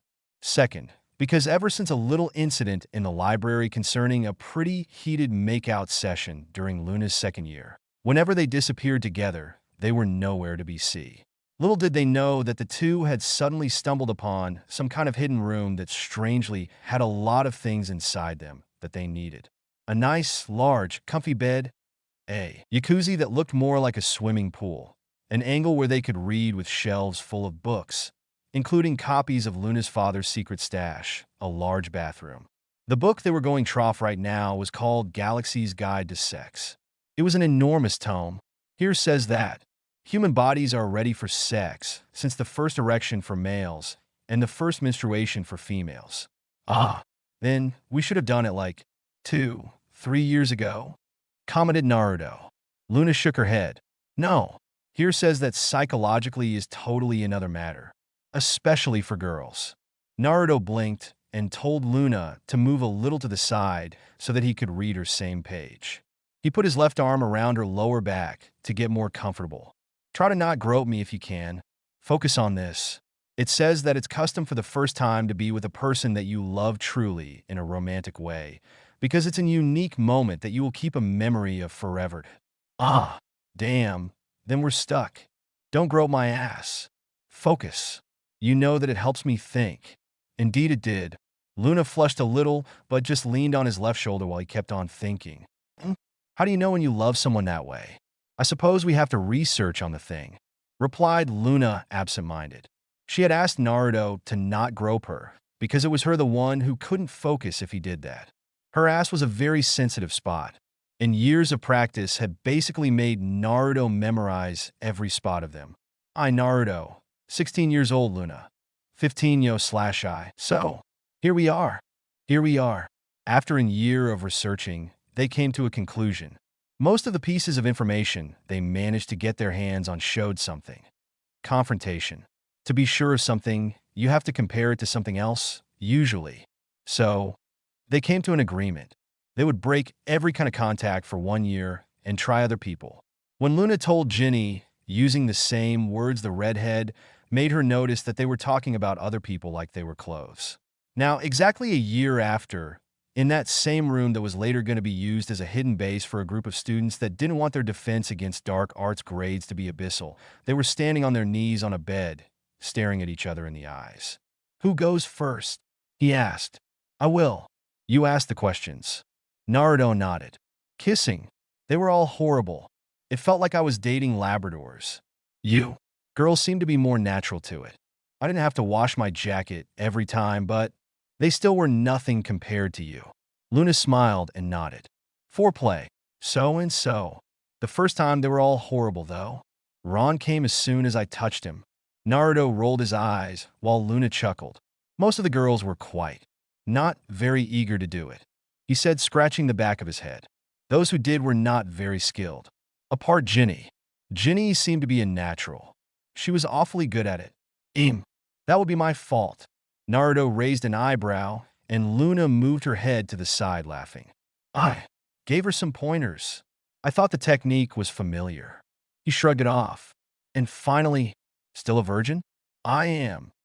Yes, she said, smiling and lowering her gaze. He smiled as well and then hugged her. We told each other what we did, but about how you felt, he said while she hugged him back. I couldn't stop thinking about you, she said, her voice barely more than a whisper, while he caressed her back. No matter what I did or who I was with, I kept on thinking about you. Luna. Naruto moved his head back and softly kissed her on the lips, time and time again. Their eyes closed slowly, and he began to slowly follow her lead, making her fall on her back on the bed. Naruto. She brought her own hands to his face. Please be gentle. I'm always gentle, if you don't say otherwise. They always say it in those books. Ah! She missed his soft kisses on her neck. She missed his hands massaging every inch of her body. She missed his warmth. She missed him. I love you, Luna Lovegood. I love you too, Naruto Uzumaki. Well, what now? After a long night of sex and 14 different positions, a good night of sleep, and some sweet cuddling, they were both staring at the ceiling, her head on his chest and one of his arms around her shoulders. I mean, after sex, is there anything more? SM isn't really my thing, and toys aren't really that attractive to me. Maybe. Luna suddenly got up from her bed, covering herself with one of the sheets. She didn't know exactly why. She picked up a book and did a quick jump on the bed, landing beside Naruto. He observed the book. The title was How to Get Another Girl to Join You and Your Girlfriend. This one. Naruto rubbed his chin and thought about it. Then he chuckled. Ginny. Ron never got over it. B Soi Fon /B. From today onwards, you're going to train to become full-fledged members of the 2nd Division. Soi Fon, ever since becoming the new captain of the 2nd Division, had taken upon herself to make the speech to the new trainees that periodically applied to join the execution forces. She was just talking, eyeing nothing in particular, but to many others it looked like she was eyeing the little sea of green-clad people. 200 trainees. Out of them, usually a max of 50 every year, survived the training that included several highly dangerous missions in the real world. There are no particular rules to follow. The ones who will join the forces officially will be the ones who will survive the training, and insubordination will not be tolerated. You will be asked to show proper respect to your elders and superiors. And finally, Runf, everyone froze. The trainees, the official members of the division, even Soi Fon. Everyone slowly turned around towards who had probably just wished for his death. The most incredible thing was that he was still in his kneeling position. If it wasn't for his closed eyes and the loud snore, they would have never noticed. Soi Fon didn't react further. She just moved her right in a horizontal move and let loose a blade she had hidden in her captain's vest. The projectile weapon sped towards the sleeping trainee, who, when the blade was at least 3 inches away from his forehead, opened his eyes, caught the weapon in midair, rotated on himself, and threw it back towards Soi Fon. Exclamation point. The captain was surprised by the sudden reaction, but not as much as to let the weapon harm her in any way. She caught it while her bodyguards surrounded the trainee and held a blade close to every single one of his vital spots. He slowly moved his head to look around, being very careful to not hurt himself against the blades held to his throat. Sorry, it's a reflex. It happens when they throw things at me in my sleep. Let him go. As one man, the guards let go of the blonde-haired trainee at the command of their captain. He felt the stare of the woman who was giving them the entrance speech. The captain of the 2nd Division. She was just staring at him without saying anything. The situation got awkward very soon in his eyes. Thanks, he said, trying to break that unnerving silence. Soi Fon stared at him for another few seconds and then turned around, signaling the end of the speech, now ruined. Not that it was much a speech to begin with, but no one dared to tell her that. You're all dismissed. Everyone got back on their feet, and the blonde turned to the fellow trainee on his right. Who was that chick? You want to join this division, and you don't even know the face of its captain? Soi Fon had to examine personally the profiles of the surviving 83 trainee. The first half of their training was finished, but she didn't know why. Her mind immediately brought her to examine the profile of the strange man who had fallen asleep in the middle of her entrance speech years before. After that, the two hadn't met or talked or had any kind of contact, but the captain hadn't forgotten him. She had seen something in his eyes, in that brief moment between sleep and complete awareness. The moment when he reacted to her attack on pure reflexes and body memory. Something that had captivated her. That, and she had never been one who was forgetful about insults. Uzumaki Naruto. The profile had a pic too. Like the others, the lower part of his face was covered, but what she only had interest in the eyes. And she found no trace of that light in the eyes of the person in the picture. Then his evaluations. Martial arts, excellent. Weapons, optimal. Keto, average. Strategy, above average. Stealth, optimal. Tactics, excellent. Not the best ranking she had ever seen. Not at all. But nothing in that profile could explain to her what she had witnessed that day. And on top of it, there had been people with better rankings that had died in the process. Then an idea. Training room hashtag 25. Here it is. From the second half of the training onwards, the trainees were to be followed by a personal evaluator and master that would keep track of their progress and help them perfect the skills where they lacked mastery. Naruto was supposed to meet his own one in the training room hashtag 25. What he didn't understand was why only he was supposed to meet his master in a training room so far from the trainees' barracks. It was in the second division's territory. He shrugged it off. He cleared his voice and opened the door. Hello? I was told to come here to meet. Good thing he had the mask on. His eyes alone were ridiculous. The expression on the lower part of his face was comical. Taicho. Not yet. Soi Fon was standing in the middle of the room, clad in a completely black battle suit, her arms crossed and her stare on him. For the duration of the training, you will refer to me as Soi Fon. Sama. Isn't sensei enough? Whoa! Naruto barely dodged a kunai to his lower parts. He was scared out of his mind that there was someone crazy enough to really aim there. Soi Fon didn't even twitch. Soi Fon-sama. Naruto couldn't do nothing but nod. I will not go easy on you, trainee. The blonde felt like whimpering mommy, but he was sure she would take another shot at castrating him if he did. Focus. You're doing a lot of useless movements. Like it's easy. It wasn't very easy having a martial arts fight on top of a forest of bamboo sticks. Naruto always thought that it was a joke, but the second division best members really trained like that. His hand and feet hurt from all the violent landings and immediate bouncing away he had done. There were even some deep cuts in them. Soi Fon had believed that his martial arts wouldn't have been something they would need to work on, but she was wrong. His form was terrible. He had a lot of openings. She could hit him like she wanted. When she interrogated the evaluators about the thing, they replied that they had of course noticed, but they couldn't do anything but rank him excellent because he had never lost a hand-to-hand fight. She noticed why just after a few fights with him. Real ones. Scratch sparring. His reflexes were first-rate. His hits heavy. And his endurance was something unbelievable. He was clearly superior to her in that area. And there was the fact that he suddenly had this flashes of pure genius in the middle of the fight. Like in that moment, she thought he would try another blind rush at her. But he had suddenly stopped and used his hands to bounce to her right. He then proceeded to make a 180 turn around her and then run at her left side ready to strike. And that was the first time he had did something unexpected and fast enough to penetrate her defense. Exclamation point. The punch hit her. Hard. She was sent flying for a couple of meters before she reacted and did a little somersault, landing gracefully on a bamboo stick a few meters afar from him. He had stopped moving as well to regain some breath, and to take in that he had finally landed a good hit on her. She moved her right hand over the point where he had hit her. He broke two of my ribs with that hit. Well done. You actually managed to do some damage to me.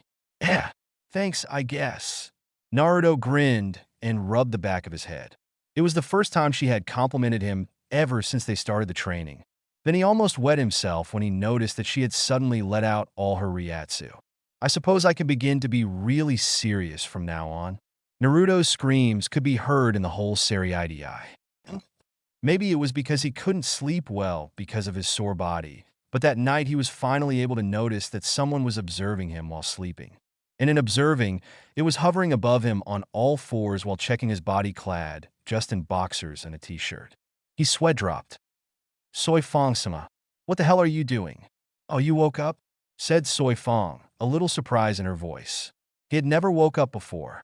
She shrugged it off and returned to observe her student's body. Nothing much. I've been doing it for a while.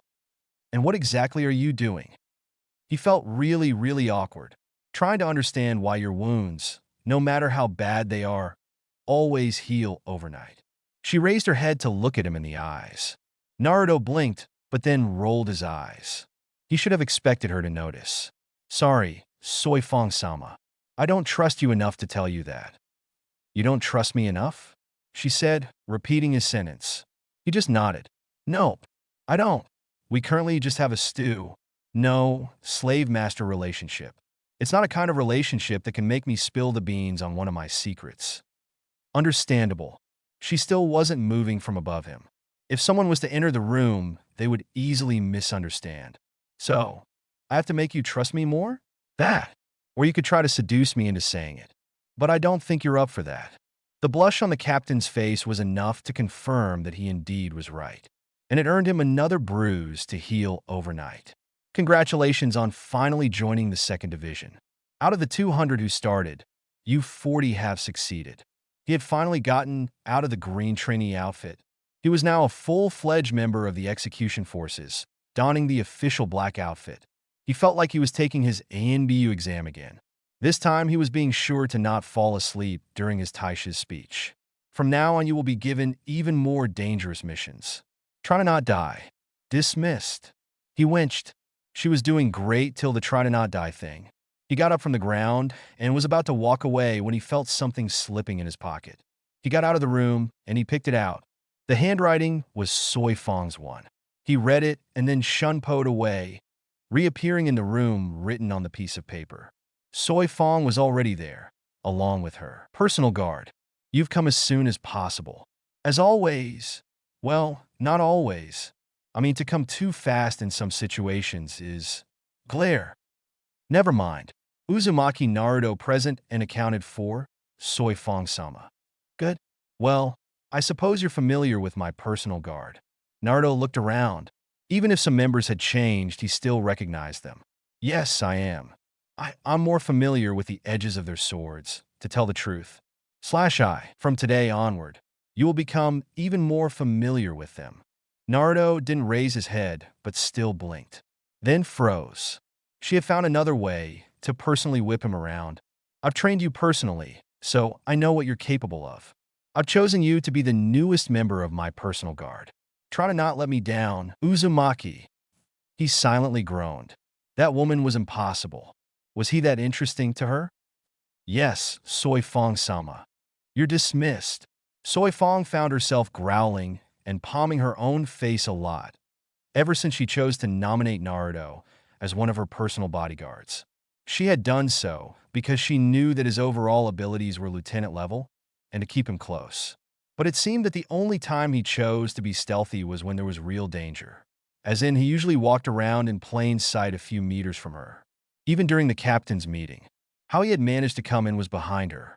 And little did she know that it was all a little revenge from Naruto. Even now, you can go away. I'm just writing in my diary now. I've dismissed all the others about an hour ago. She felt her forehead twitch more and more. But Captain, it would be against my orders to leave you alone when I'm the strongest of your bodyguards. She banged the desk with her head. That damn idiot. Not that he wasn't right, but arg. He was standing attached to the ceiling with his feet, reading a magazine while invading her personal space and time. Ah, by the way, Taicho. What? I think your boobs have grown a little. Really? Hook, sink, and liner. She hid her rapidly growing red face with both her hands. Naruto smirked in triumph behind his mask, but he nodded nonetheless. Yep, really. When I first met, you were as flat as a billboard. Now you have a B-cup. I guess drinking all that milk like Ranjika-san suggested has worked. He simply said. She blushed even more. How do you know about that? He right out laughed and let himself fall from the ceiling, sitting on the ground. I just take my role as a bodyguard seriously, Taicho. Even more when the body to guard is getting even more beautiful. She slowly let her hands go lower and lower, till she uncovered her eyes and nose. Her eyes were a bit narrow. Was that a compliment, Uzumaki? I guess it was. Soi Fon had never been one to really pay more attention than needed to her body, but He had done so for her, it seemed. She completely lowered her hands and turned to face him. Explain? Ah. Naruto blinked. Explain what you find beautiful in me. Now Naruto was seriously thinking, I've fucked up. The only thing he had paid attention to was her chest. He calmed down and began to think. Well, he observed her from head to toe a couple of times. Your chest isn't anything to boast about, but the rest is a nice sight. Explain more. I want details. She was blushing just at saying that. Naruto blushed as well. Aim. He scratched the back of his head. You have an overall nice figure. I guess years of training does that. You have an athletic and toned body, but not so much that it gets ugly to look at. The thing that stands out the most about you is your legs and your piercing eyes. She blushed even more. Now that she thought about it, it was the first time a male complimented her about her looks. Most of them didn't even get close to her anymore. Now that I think about it, yes. What the? Soi Fon had suddenly tackled him to the ground and got a hold of his mask. I've never seen your face. Show it to me. Taishu. Stop. Nothing could do. She had already slipped it down and had discarded the piece of clothing covering his hair as well. She observed him. Just one word came to her. She had heard her former Taicho use it a few times. Handsome. She blushed. Naruto groaned and blushed as well. You could have just asked, sorry. Soi Fon. How's it going? I passed by to check if... Oh my. Naruto and Soi Fon panicked and immediately turned to the door. Matsumoto Ranjaku. That had the worst timing of the world. The well-endowed lieutenant observed them for a while, then smirked. Soi Fon, if I knew that gaining a size would make you so bold, I would have asked the research and development department for some kind of... It's not like that. While Soi Fon shot back up and pulled her inside to stop her from talking nonsense in the middle of the corridor, Naruto whimpered. Why me/I? Matsumoto Ranjaku was many things. But Soi Fon would have never thought that she was such a voyeuristic pervert. In exchange for her silence, they had to agree to take some shots in casual mortal clothes while in particular poses. This one is great. Looky here. Soi Fon, you must have a horny face. She had to restrain the blush. Otherwise, they would never take that shot. She had on a couple of jeans that covered just up to mid but leaving exposed her pink/white striped panties and a short-sleeved red shirt tied in a knot just below her breasts, accentuating them. Naruto was just in jeans and boxers plus a necklace around his neck. The pose was him against the wall, his hands around her waist, looking down at her.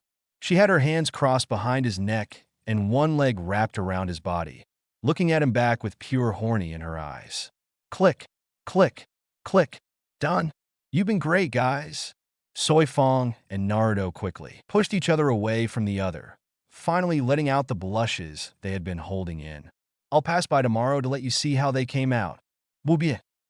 And with that, she was away. Naruto sighed deeply. There are a lot of strange shinigamis around. Why yes.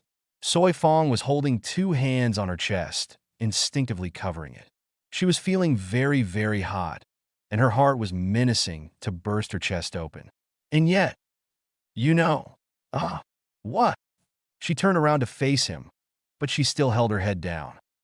There was a pose that I kind of liked. Naruto blushed redder. He scratched the tip of his nose. Which one? Soi Fon walked to him and turned around, leaning her back against his chest. She then threw her arms back and crossed them behind his neck. Naruto understood and remembered. He crossed his arms over her chest and leaned his right hand on her left breast and his left hand on her right breast. It's kind of nice. Naruto cursed himself for being only human. He gave her breasts a tentative squeeze. He got a low moan as a reply. So he slowly moved his head to the side, and she instinctively did the same, turning so that she could face him. She instinctively closed her eyes and leaned in for the kiss. He squeezed her breasts hard right after, making her moan loudly in the kiss. After he finished kissing her, he slowly leaned her on the ground. He was on all fours over her, her arms behind his neck. Shouldn't we know? Turn off the lights. Soi Fon quickly clapped her hands twice. The lights turned off. She then pulled him to her for another kiss. I expected to find you still wallowing in depression from my betrayal and all that. Yoruchi had guessed that it would be better if she went and made sure that Soi Fon really wasn't going to take part in the battle for the life of Kachiki Rukia. She really didn't expect to find her in such a predicament. I didn't expect to find out you finally got laid. Congratulations, Soi Fon. Yoruchi, what part of I'm currently having sex with my boyfriend? You didn't understand? But I wanted to join in. Naruto groaned and bashed the back of his head on the floor. A threesome with two captain-level female Shinigami? I'm not sure if I want to repeat the experience, Soi Fong. Ginny Weasley special. Ginny Weasley. Boy, that's the wrong. Ouch. Wrong wall. That's how they first met. She was just keeping company to her mother while their brothers were to take the train that would take them to Hogwarts. And then she saw another boy who seemed to have heard of the run-in-the-wall thing, but had gotten the wrong wall. He met it face first, since he was holding his luggage behind him. He was currently rubbing his sore nose on the ground. She left her mother's side to go check on him, mimicked by the older woman right after. Are you all right? Been better? Ovi. He got back on his feet and brushed his clothes. She took her time to observe him. He had unusual hair, like her. There weren't many people with that shade of blonde, or that were that spiky. And blue eyes. And she had those things on his cheeks that made him look like a cat. Or a fox. He suddenly smiled at her. Thanks for the concern. Oh dear, you need to pay more attention. The right wall is the one over there, said her mother, pointing to the wall her brothers and that dark-haired boy had walked into a few seconds before. Oh, really? Thanks, Mrs. I don't think I got your name, he said, scratching the back of his head. She giggled. He was funny. Mrs. Weasley. And she's my daughter, Ginny, replied the woman, smiling warmly. He nodded and smiled back while taking a hold of his trolley again. All right. Thanks for the help, Weasley-san. Ginny-chan. He bowed and then ran through the right wall. This time, Ginny blinked in confusion at the strange words he had used, while Mrs. Weasley emitted awe, a sudden understanding. Mom, what does Chan mean? From what she had been explained, the strange boy who she hadn't gotten the name of was some kind of exchange student from a far, far country. And Chan was an affectionate suffix that they used for cute girls in his country. When his brothers came back home, though, she heard that they had gotten quite friendly with him. His name was Naruto, they said. They said that he was the best prankster they had ever seen as well. That made her mother pale. Even better than Fred and George? The world was doomed. But it just made her even more curious.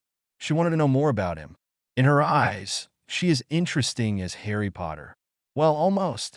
When she joined Hogwarts as well, she was surprised when she found out he was in Gryffindor as well. He was the first one to wave at her when she walked to the table. Cue her brothers asking him how the hell he knew their sister, and why the hell he had never told them he had met her and their mother. He simply replied that he never asked for their surnames. She giggled when he saw her brothers, for once, speechless.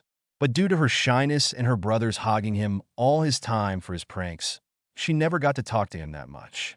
The first time they talked for real was after the diary incident. She was in the infirmary when she woke up, surrounded by her brothers, Harry and a certain Hermione. She asked if it had been Harry to save her. He shook his head. He said that Naruto had helped her. He said that he had got swallowed by the basilisk, but had made him explode from the inside by doing that multiplication thing she had seen him doing a couple of times, only with a lot more of copies. When she asked why he wasn't there with them, they pointed behind her. He was sleeping in the bed to her right. He had passed out after making the snake explode. When he woke up, it was evening, and she was reading a book. Yanan, what a nap. Oh, Ginny-chan, are you all right? Ginny put the book down and turned to him. She nodded. Then she lowered her head. I'm sorry if you got in trouble because of me, she said, looking at her hands while talking. He shook his head. No problem. I mean, I got to kill a huge snake. That was so cool. When she heard his words, she stared at him confused and then giggled again. You're so strange. By the way, you really were that lonely? Ginny felt a little embarrassed at that. That bastard Tom there, he told us that you turned to him because you were lonely. Yes, it's true. I didn't make many friends. I'm sorry. She got confused when he bowed to her in apology. I would have wanted to talk to you right away, but your brothers kept on telling me that we had to work on those new prank things. I can't believe I overlooked how lonely you were. I was once in the same situation. He raised his head again and gave her a thumbs up. I promise you that I will never let something like this happen to you again, and that I will never let you alone again. She didn't know why. She was still 11. She wasn't that experienced with relationship between people, but she liked the sound of those words. She smiled at him and nodded. You promised. Of course. I never go back on my words. That's why. He fell from the bed. She couldn't help but laugh. She really needed it. Naruto really never let her alone again. Every time he had some free time, he went to search for her. They talked about lots of things and then did lots of things together as well. She loved when he let her ride his back, and he jumped from roof to roof of Hogwarts. In her mind, it was even better than riding a broomstick. And she loved messing with his hair as well. He didn't like it very much, but he let her do it all the same. He was always there for her, doing all he could to make her smile. That was how she found herself during her 3rd year, his 4th one, giving him their first kiss. It was right after the dance. He had asked her to come with him, not understanding that the point of the whole thing was asking someone you liked that way. She loved how clueless he could be. After the dance, he had taken her for a walk near the lake, just in time to see Hagrid get rejected, hidden behind a bush. Poor Hagrid. It was going well. He frowned. I mean, what the hell did he say that was wrong? She was a half-giant. It was so evident. Ginny rolled her eyes in reply. Girls don't like when people call them big, Naruto. She hit him on his right arm. Then she made her best imitation of a fainting princess, the back of one of her hands on her forehead. They want beautiful men to tell them how frail, delicate, and beautiful they are. Well, you are. She wasn't. She giggled and let her head rest on his shoulder. You really don't get it, Chin? She pushed him away and sat in front of him. Come on, try it. Make me some compliments. Naruto squinted his eyes in concentration. Well, you are? Not like this, Baka. She liked the sound of that word he had taught her. Like you want to make compliments to get what Hagrid wanted. Ah, all right. He cleared his voice and took one of her hands in his for dramatic effect. You're the most beautiful creature I've ever laid my eyes on. Your grace, your eyes, your hair that shine as brightly as a flame have captivated me. I'm your humble slave. A bit corny, but not bad, she said, giggling. Then she put on a smug look. Tell me the truth. You took it from some kind of TV drama. Eh? Yes. He scratched the back of his head while talking. Then he stopped when he realized something. I don't understand what Hagrid wanted to get, though. She laughed. Was he really that clueless? Well, he wanted to get this. But she liked him for that, too. Exclamation point. Naruto suddenly found his mouth sealed by a pair of soft lips. A pair of soft lips that decided to move a little in the kiss and get a little help by Ginny's tongue in making him blush as red as her hair. When the kiss ended, she smiled at him, hugged him, and leaned her head on his shoulder again. And then some of this too. She nuzzled his neck and then decided that it was a good place to fall asleep. Naruto didn't say anything and stayed in that position till she woke up. It was during his 5th year that she really feared for his life for the first time. All the time she had known him, he always looked proud, strong, almost invincible. Laughing, studying, loving her, training in those strange things he did by crossing his fingers. It was during the battle at the Ministry, when the Death Eaters had managed to reach them for the prophecy. When that huge battle of spells began, Naruto was by far the most targeted out of all of them. His speed and the fact that was able to fight without a wand made him the most dangerous opponent for Voldemort's servants. And then, it happened. He interfered with Harry and Sirius' battle. Naruto liked Sirius very much. They got along very well, almost as much as Sirius and Harry got along. That was why he did what he did. He jumped towards them and pushed them out of the way of that green ray of light. He wasn't fast enough to dodge it. She screamed his name. The battle continued around them, but she ran to him. She shook him hard, trying to wake him up. Nothing. She cried on his body. And then, after a while, it happened. His body got covered in red twice that day. Red from the strange light that enveloped his body. Then red by the blood of the Death Eaters he slaughtered. He got dust and some green on him as well. Dust from the half-destroyed Ministry and green from the blood of Voldemort's body. The normal world covered it up as an earthquake. The magical world remembered it as Voldemort's second death. Can I see him? Yes. He was very weak at the beginning, but he has recovered very fast. As usual. As usual. She bowed slightly to Madame Chips and entered the infirmary. He was in that same bed. He was looking at the ceiling. Even if she knew he had realized she had walked into the room. She walked to him and sat on the bed next to his one. They didn't talk for a while. He kept on staring at the ceiling while she stared at him. The short version is that the energy and evil intent of the Avada Kedavra got nullified by more powerful energy and more evil intent contained in your body. He sighed and slowly turned to her. I guess I have to spill the beans, Chen? No. She got up from the bed, walked to him, and hugged him. I don't care what it was. I just know that it kept you alive. That's enough for me. I suppose. He hugged her back. She didn't move from that position at all. She just climbed the bed and made herself more comfortable. And for once, Madame Chips didn't say anything. They were just too cute to disturb. What are you going to do now? I'm not going to leave school. Naruto sat in front of the lake where Dumbledore's funeral had taken place a couple of days before, Ginny hugging his waist and leaning his head on his right shoulder. She liked doing that, letting him play with her hair. He relaxed her. Most of their friends and the people who had been in Dumbledore's army were talking about fighting, revenge, leaving school in order to do that. Not him. I know they were probably going to get angry at me for saying this, but I think they need me here. Why? Dumbledore never wished for Voldemort's death. What he wished for was a better world, a better future for everyone, including the students in this school. He observed the castle. Getting rid of his killer is something that Harry wants to do personally, and it's probably something that has to be done, but not letting this school and his spirit die is as important. He stopped petting her. Out of this school can make many Dumbledores, but many Voldemorts as well. And it's up to the teachers to be sure that that doesn't happen. She raised her head. You want to become a teacher? No. He immediately replied. I want to become Hogwarts' next headmaster and the guardian of all the students that come in here. She shook her head and smiled. Yes, it was just like him. She kissed his cheek and then pushed him on his back and sat on his stomach. All right. Nice plans for the future, Mr. I killed Voldemort once, so he's probably shit scared of coming near me till he finds a way to kill me. Now I'm going to tell you what I'm going to do myself. Okay, he said, laughing a little. I'm 16 years old, and my boyfriend is nearly 17. I'm going to have sex with him on the grass right now, and then I'll see.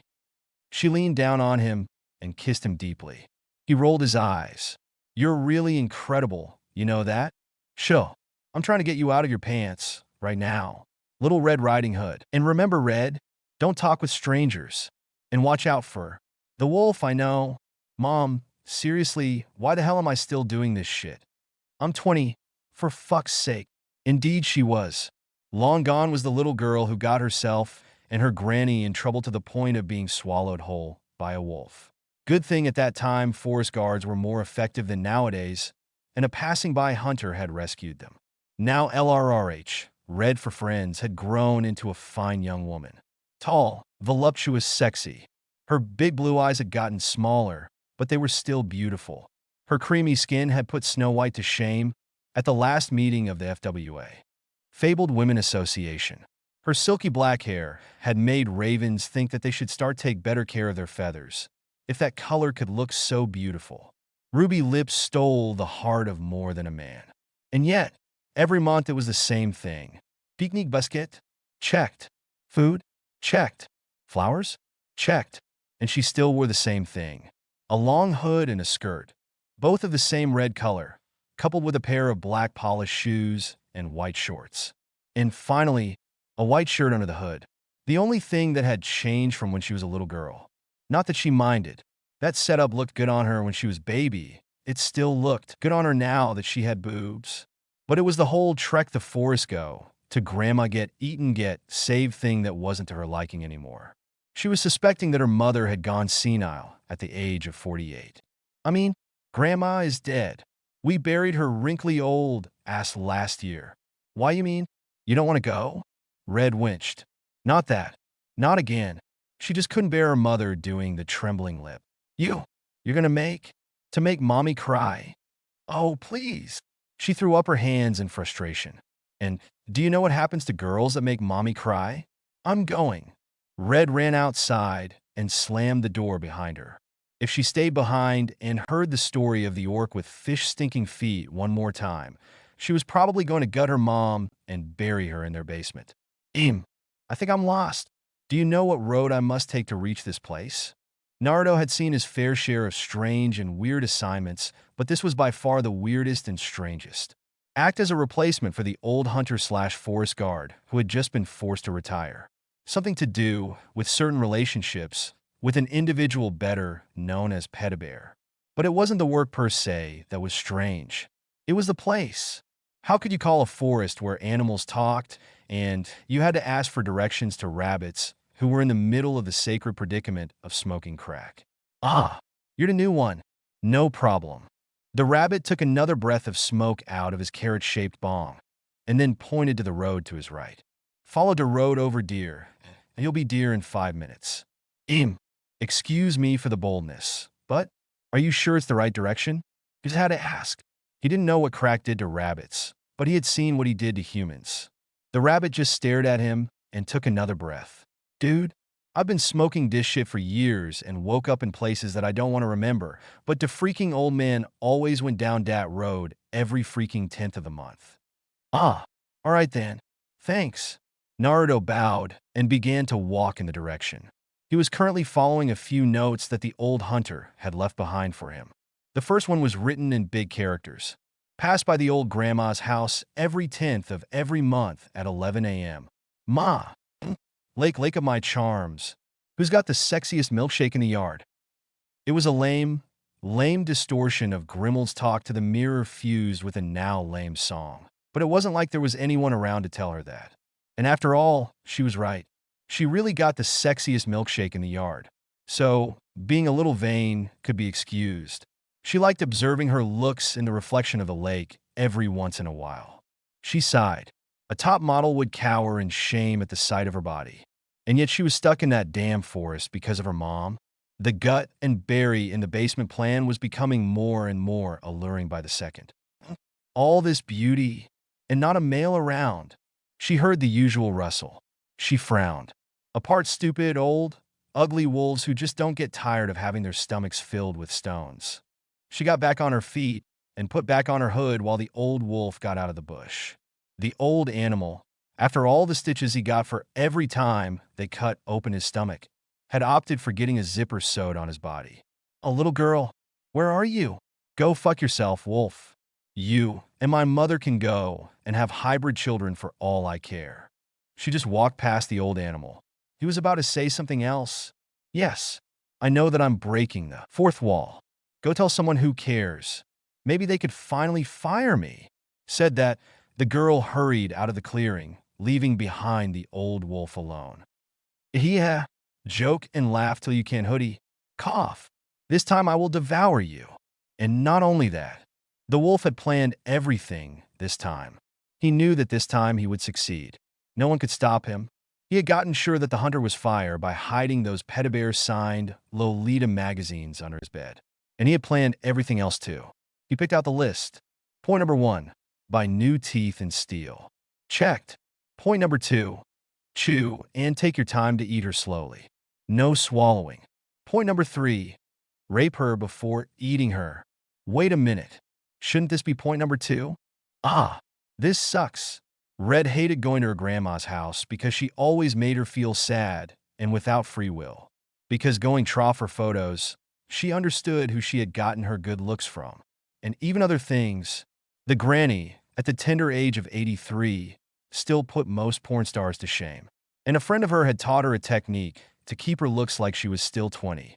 Too bad the bitch bit the dust before teaching it to Red. So, she was currently rolling around on the bed, whining about all that she longed for and her grandma had. She knew the bitch had. I want a real life. I want a real job. I want friends. I want a house for my own. I want a car. I want to go to the movies and watch a horror. I want a cute boyfriend. For the last part, she sat on the bed and built her voice to scream out loud. I want to get laid. What the hell? Naruto got startled by the sudden female scream that got from the road ahead in the direction that she was heading for. It came from Grandma's home. He looked at the map, and then at the notes, and then back at the road ahead. Don't tell me this happens every month. I better hurry. Here I come, Hoodie. The old wolf could feel the pleasure, the orgasm building in anticipation. He was finally getting revenge for all the years of humiliation and gutting of his intestines. He was finally going to get his filthy paws on that damn red-clad bitch, have his way with her in more than a way, then eat her slowly like you do with a finely cooked Thanksgiving turkey. Hold it right there. The wolf turned around. Who the hell was that youngster? Oh shit. Was that a kunai he had in his right hand? Where's the girl, beast? G-girl? What girl? You can't fool me. Naruto held the notes in his free hand. For that day, there was just 2 notes under the go to Grandma's house thing. Gut wolf and free girl from his stomach. His eyes went wide. Oh my god. You ate her whole? And not yet. I mean, no. Arg. She had tried to get some sleep when screams of agony woke her up. She grunted and got out of her bed. She slammed open the entrance's door. What the hell is all the fuss, you old F? It was a marvelous sight. She froze on the spot. It was fantastic in her eyes. A handsome blonde guy with his clothes ripped in various points, covered in blood, sweat, and pieces of wolf, flexing his muscles in the act of ripping the remains of the beast in even smaller shreds. She felt her legs about to give away. She almost came on the spot. Oh my god. What the? There's no girl here. He suddenly noticed someone standing in the doorway of the house. A young girl. He approached her in a hurry, letting what little was left of the wolf fall to the ground. He took her hands in his ones, looking at her in the eyes. Are you okay? You're not hurt, are you? Red had been playing some many scenarios of meeting a guy for the first time in her mind, that one was included. She knew exactly what to do with the handsome young guy who had just probably freed her of her chains. She made her eyes water up. I was so scared. She threw her arms around him, hugging him and crying in his chest. He started following me, and I closed the door and hid inside. He said he was going to. What? Chill. It's okay, it's okay. He hugged her back and rubbed her back and hair. He's not going to hurt you anymore. Well, I don't think he's going to do anything anymore. What's her name? She broke the embrace and took his hands in her ones, looking at him. Naruto Uzumaki. And you are? Red. First part of the plan completed. And she just loved that grin. Well, want to come inside? My grandma died a while ago, but the house still has water and light. Maybe a shower. I suppose. Naruto removed a slightly bigger piece of wolf from his right shoulder. She smiled and slowly led him inside, closing the door behind them and tackling him to the ground right after. And that is the story of how the story of Little Red Riding Hood became M-rated and Naruto met a match for his stamina. And Jiraiya closed his book and observed his audience. The boys and most of the girls seemed to have loved it, but there was of course still someone who observed him with their jaws hanging. All right? And it's also the story of how Naruto went MIA. And you tell us just now? Well, he asked me to keep the secret, but since Red's calendar is coming out along with the movie, it's not like it matters anymore. Special, Raven DC, B, Hannah Montana, /B. You want me to do what? Sigh. I guess I'll have to explain everything from the beginning. Actually, Naruto had understood every word perfectly, but he wanted to be sure to have got it right. Because if he got it right, he would be sure that his old dear, Bachan, had finally gone senile. Or maybe juvenile. The Go-Dame snapped her fingers, and Shizen suddenly closed the curtains of her office and turned on a projector, displaying the image of a girl with blonde hair. He had seen her around. A lot. TV, posters, CDs. A couple of years ago, this girl suddenly appeared in the musical world. Hannah Montana. She's currently one of the most famous and young singers in the world. Her talent is undeniable, and her looks and young spirit are a great attractive to everyone, particularly teenagers. I know who she is. Most famous. Naruto cleaned one of his ears with his right pinky. I don't like her that much. Fool. I bet you haven't ever even listened to one of her songs. Tsunade glared at his young protege. If I don't hit you where you stand right now, it's because we have work to do. The problem with her is that she basically doesn't exist. Ah, Naruto blinked at that. What did she mean? We checked. There's no birth certificate nor anything that a person named Hannah Montana was ever born. It's a stage name, a fake one. Naruto shrugged his shoulders. So what? It doesn't make sense. Tsunade replied flatly. Why would someone so talented and famous want to hide her true identity and name? What if it's related to something obscure? Her sudden and enormous rise in popularity is not normal. A Bachan probably doesn't know the power of evil, as in the power of Disney. Naruto rolled his eyes. It was her who wasn't making sense. We suspect that there's someone behind her. Some kind of organization. Please don't say that, Bachan. Don't say that. Maybe even Akatsuki. Naruto palmed his face. Loudly. Maybe they want her to become famous. An icon with lots of fans ready to die for her. For a second reason. Tsunade got up from her chair and snapped her fingers again. Shizen opened the curtains. Your mission, Naruto, is to find out the true identity of Hannah Montana and discover if her existence is a threat to the world as we know it. Naruto wanted to bash his head in a wall. Hard. Now go. Naruto was between crying and laughing. The situation was just too ridiculous, and Tsunade's imitation of the EBA's chief didn't help. But he knew that he couldn't refuse a mission without a good reason, and there wasn't any that he could find at the moment. He threw his arms up in defeat. All right, Hokage-sama. I'll discover the true identity of Hannah Montana and eventually bring her to justice. Good. You, along with a complete discography, all autographed by her. You freaking stalker. Tsunade froze. How did he? Before going around the world searching for a technically inexistent person, Naruto decided to do some homework with the help of Shikamaru, who was more than happy to help. He was a fan of the girl as well. Figures. With his help, he managed to find out something that had been till that moment overlooked. The planes the girl used to move to her concerts locations. They all departed from different places, and Hannah always bought tickets for the full trip.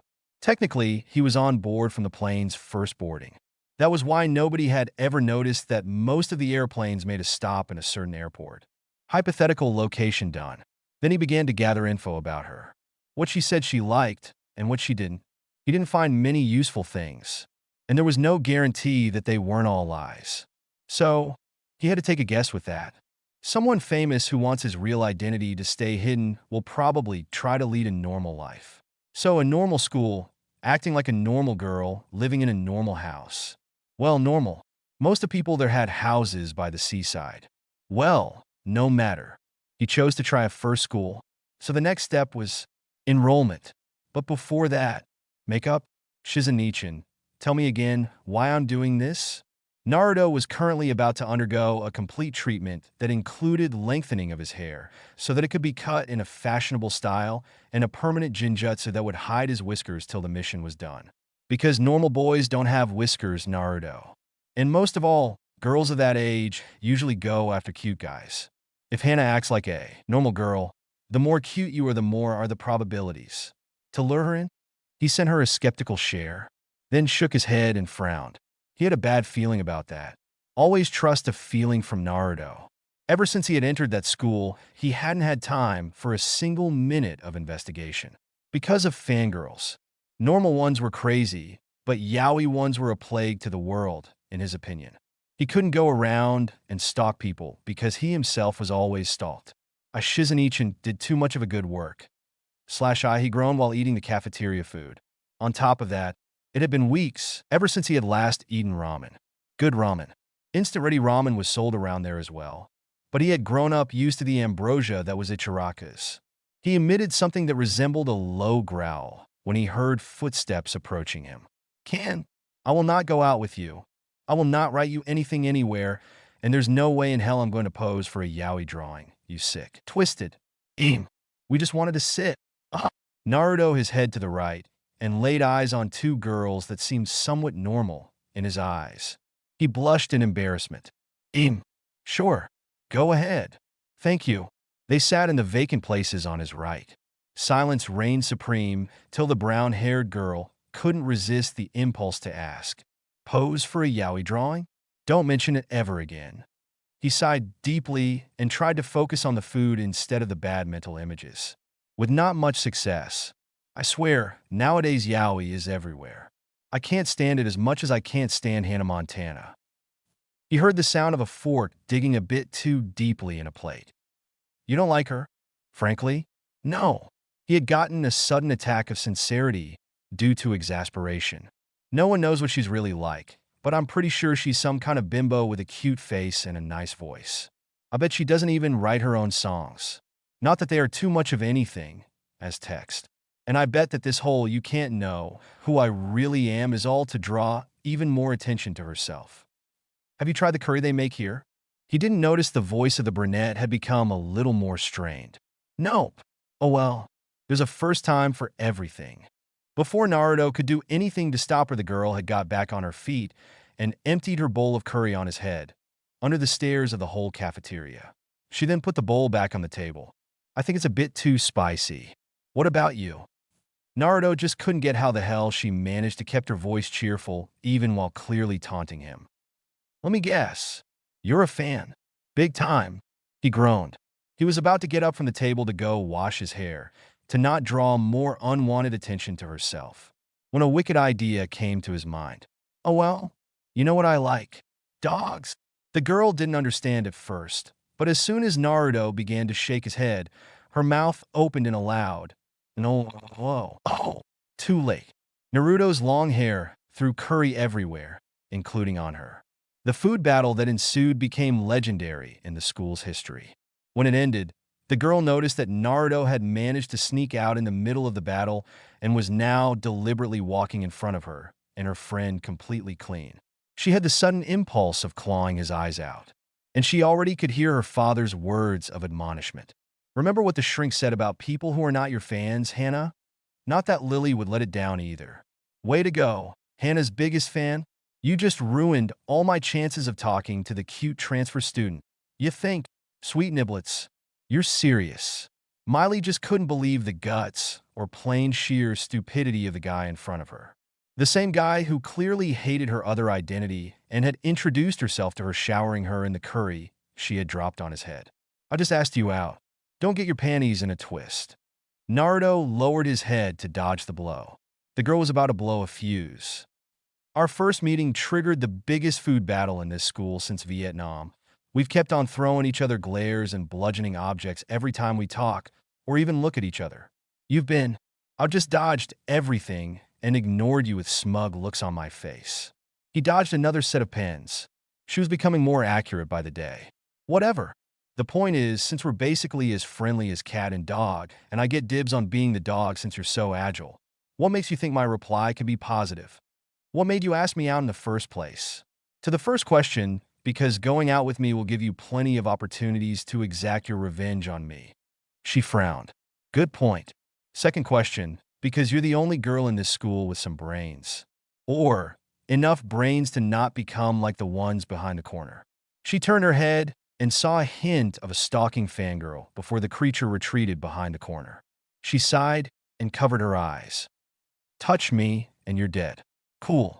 I'll pick you up at 8 o'clock. Be pretty. And drop purple. Naruto blocked the throne chair with one hand, got up from his seat, and smirked. The assignment was hell, but there was this funny side to it. So, how did it go? A father usually waits for his daughter's return home because he's worried about her well-being in the sexual way, mostly. But since his daughter had told him that she was going out with the guy with which she had been at each other's throat ever since their first meeting, Robbie became worried that he would see the police getting back home with her. Fortunately, she had come back home alone, pretty pissed off and a mess of her clothes, but there was no blood on them, at least. How did it go? How did it go? She didn't care about the neighbor, it seemed. She stormed to the fridge and began to search for ice cream while ranting. I sat in the car, and he made me notice that I was 5 minutes late. You're not supposed to do that with a girl. Then, we spent the whole trip to the movies discussing about which one to see. I won after threatening to scream rape somewhere during the first half. He palmed his face while she closed the fridge and tried to force open the box of ice cream. We saw a romantic movie, and he managed to find all the flaws of it at the point that now I hate that movie too. Then he brought me to eat something and managed to get us banned from there. Then we went for a walk on the beach. I shouted every insult I had been keeping in for the whole evening at him. We made out for an hour, and then I punched him a black eye. And here I am, just freaking tastic. Robbie rolled his eyes while observing his daughter stuffing her mouth with ice cream. Teens, so, when are you two meeting again? Next week. Day on the beach. I swear I'm going to kill him sooner or later. So, I suppose the 1-hour makeout session was for the sake of your revenge? Yes, it was. We're probably the most twisted couple ever existed. That's because you always hit me at least once every time we go out. That's because you are an ass to me every time. Not always. When well, we're a bit occupied during those moments. She hit him on the top of his head with a book. They were supposed to be study chemistry, not talk about their love life that would make her father, brother, and all her fans have a heart attack if word of it got out. That made her remember the gift that she had brought to her boyfriend. Naruto was beginning to think that he would never discover who the hell was this Hannah Montana. It had already been 2 years since he started that mission. He hated the freaking mystery singer every day more. Suddenly, Miley's hand showed him something. He frowned. Hannah's latest CD? I can't have a boyfriend who has not even tried to listen to my favorite singer.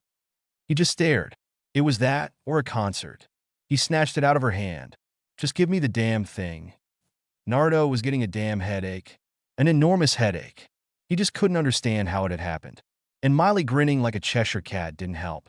He mumbled something. I didn't get that. She teased him. He frowned. Edit. I can't hear you. I liked it. All right. He hit himself in the face with his own punch right after. I don't know why, but I like her music. Miley laughed, and her inner self did a little victory dance. Well, want to meet her then? He blushed, still angry. One thing at the time. Wait a minute. The words had just sank in. You know her? Just a minute. She suddenly opened her room's clothes that took out 2 things. A wig and a container for contacts. She turned his back to him. He blinked. She tied her hair, put on the wigs and the contacts. She turned around. He blinked. Hi. My friend Miley told me you're a Biff the Ying fan of mine. Thump. He had fainted and fell on his back on the floor. Hard. She blinked. Well, that went better than what I thought. Naruto, what the hell do you mean with? I know who Hannah Montana is, but I can't expose her true identity because I'm dating her? Tsunade-sama, keep your voice down on the phone. Wait a minute. What? B Raven/B. Again. I'm not going to play with Raven's things ever again. Again. I'm not going to play with Raven's things ever again. Please, Cyborg. Let me stand up? No. Again. How is he? Seems he's fine. While Cyborg made BB do squats with the fridge on his back, Robin was checking on the state of the blonde that had suddenly appeared after he had touched the thingy that was shining red in Raven's room, according to the green boy, using the machines of the tower, helped by a concerned Starfire and a stoic Raven. He removed his eyes from the X-ray vision machine. No damage at all. He's perfectly fine. Just exhausted from the interdimensional jump. Is that right, Raven? The black-haired teen nodded. Yes, but as I said, I suggest that we restrain him further.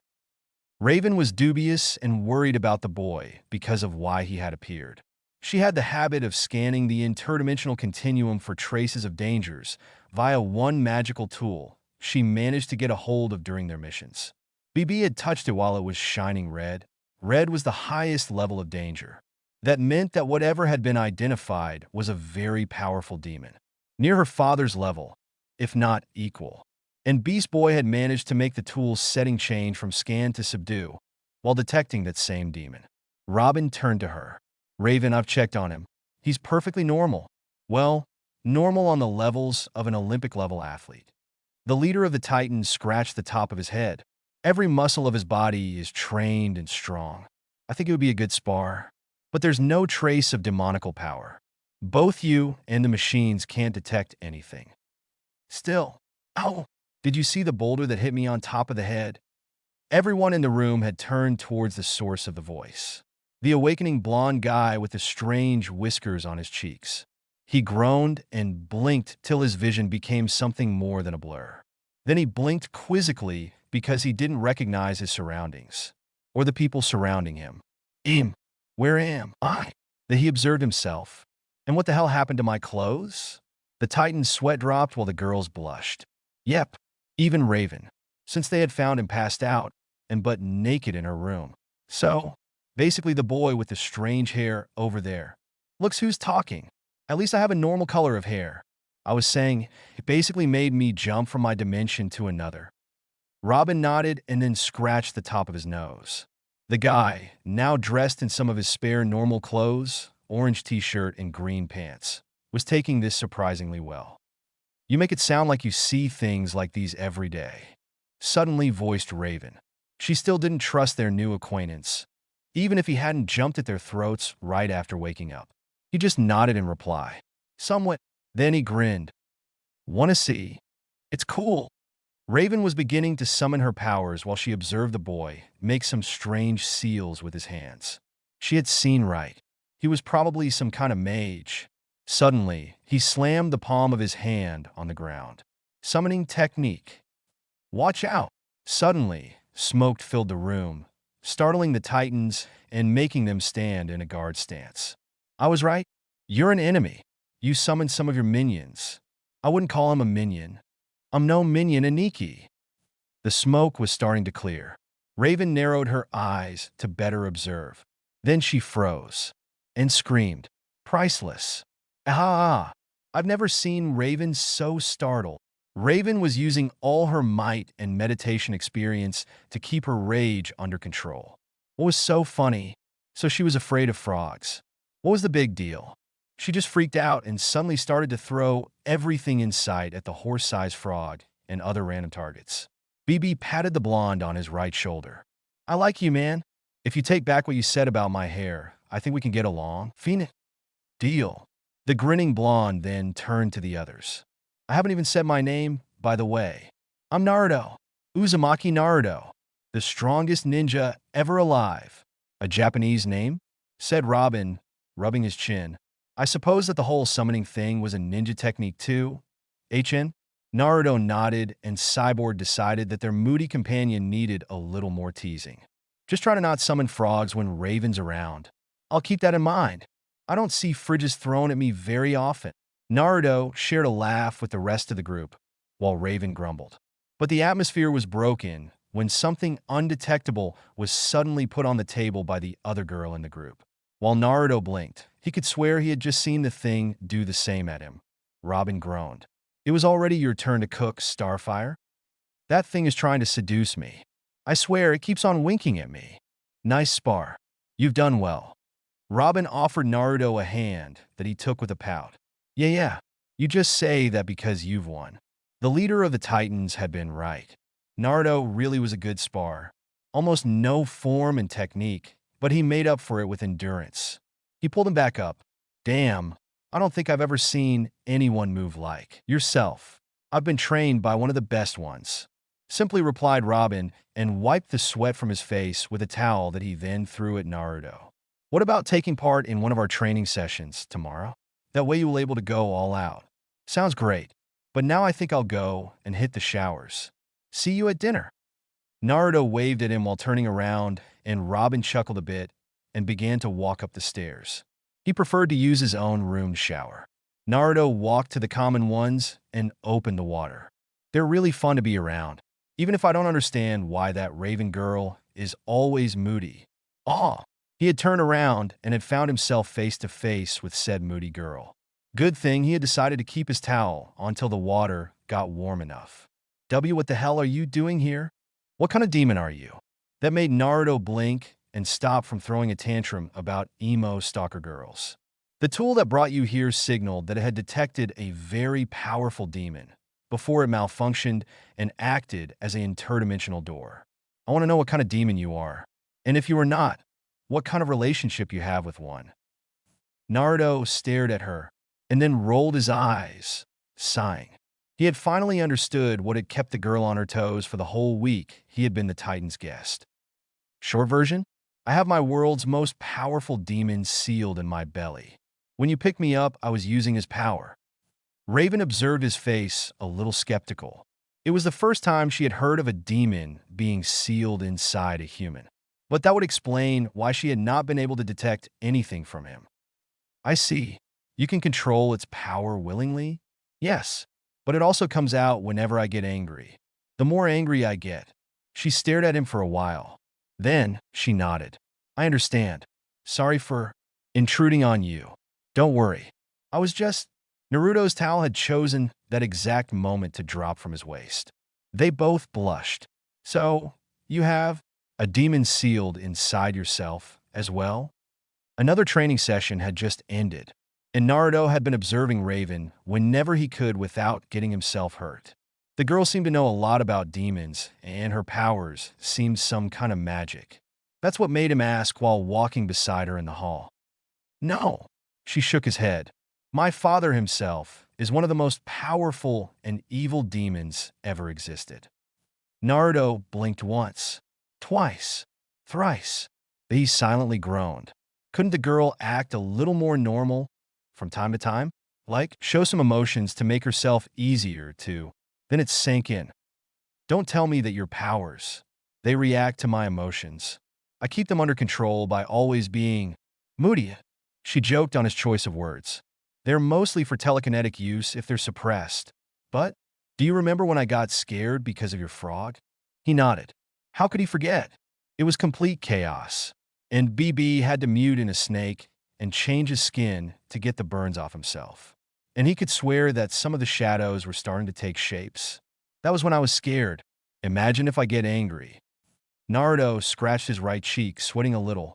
Her angry self would probably get along really well with his four-tailed state.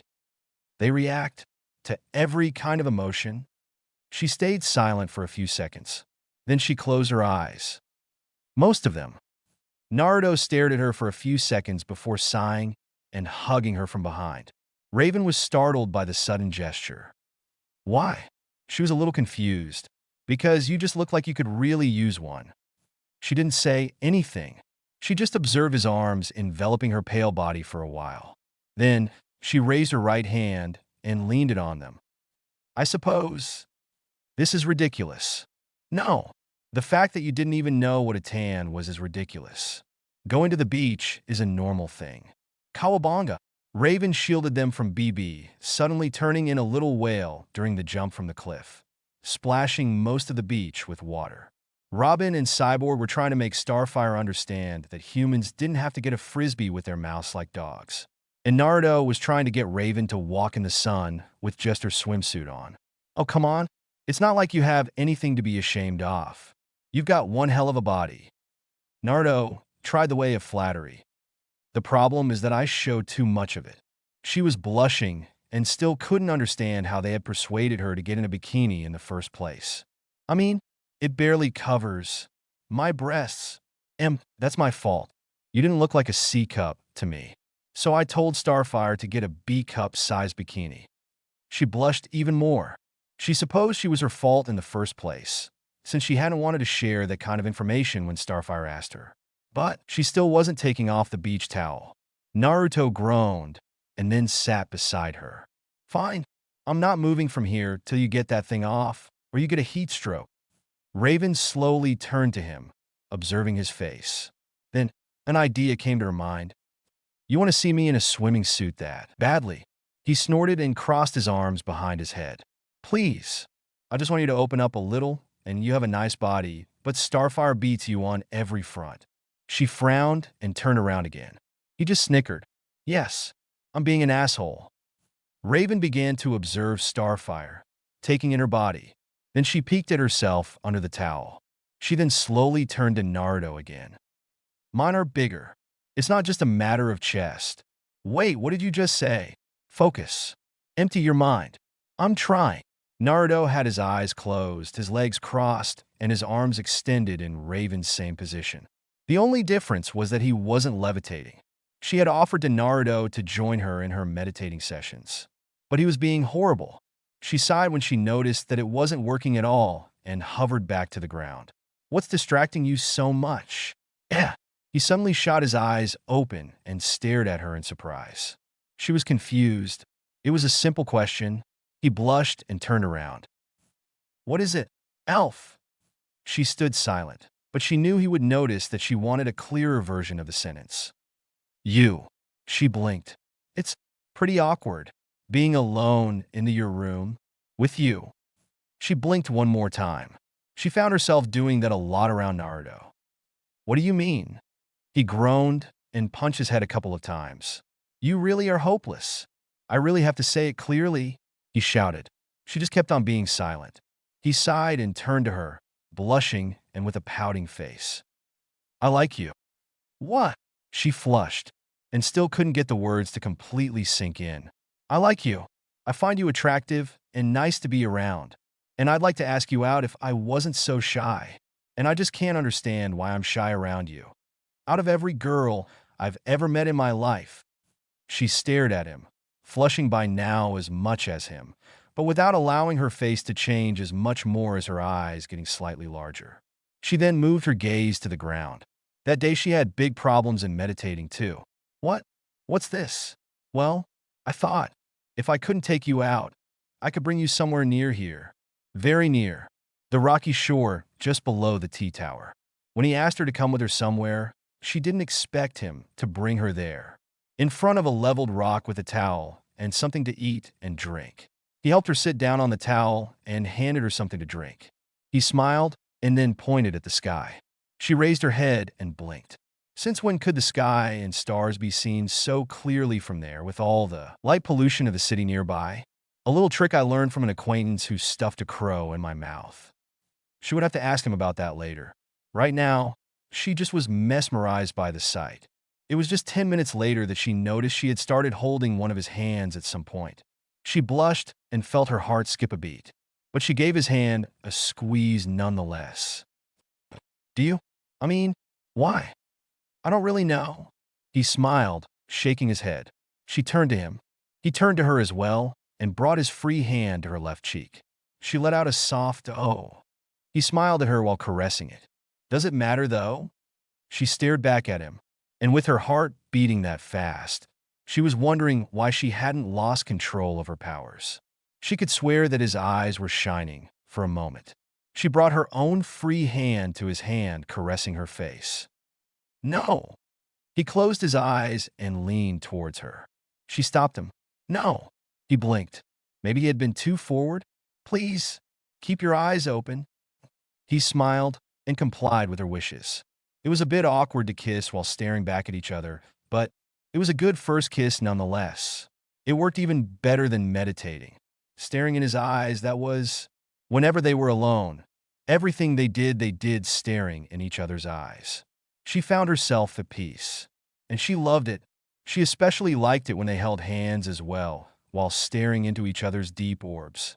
And she loved it when they had sex while staring into each other's eyes and holding hands. That made them unable to try some positions, but he wasn't picky, and she wasn't either. The others were, it seemed. BB had one day asked Raven to be louder, since there was no fun in peeking otherwise. The others had quite a bit of a problem to extract his unconscious form from the floor in which he had been embedded. What do you see in my eyes that you like so much? He asked her. She smiled and kissed him on the lips sweetly before replying. Completion. Rydia, Dark Magician Girl. Rydia, Final Fantasy IV. Art. One day you'll see. One day I'll be able to jump more than you. Naruto, you're going against a giant frog. Gamakichi grinned at the boy's antics. It was strange to think that one of his best friends was a human. And by the way, this is supposed to be resting time for you. What will you do if you're not rested enough for training? Later? No witties. And after all, it's not tiring physically. It requires a lot of focus. But the biggest physical thing I have to endure is the old frog's hits from his bat. Naruto got back on his feet and stretched his back.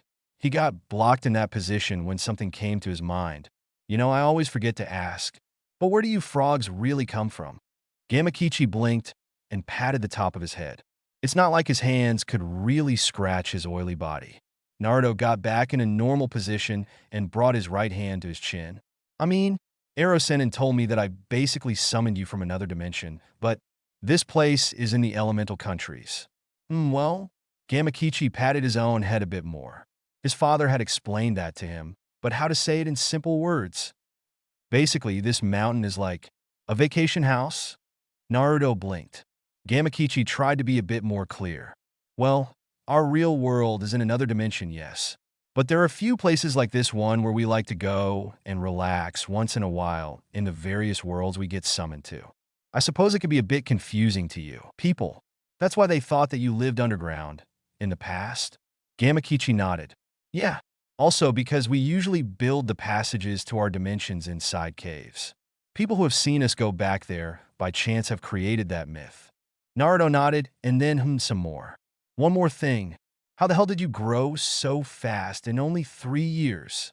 That? Well, first, because we summon live for much, much longer than you humans.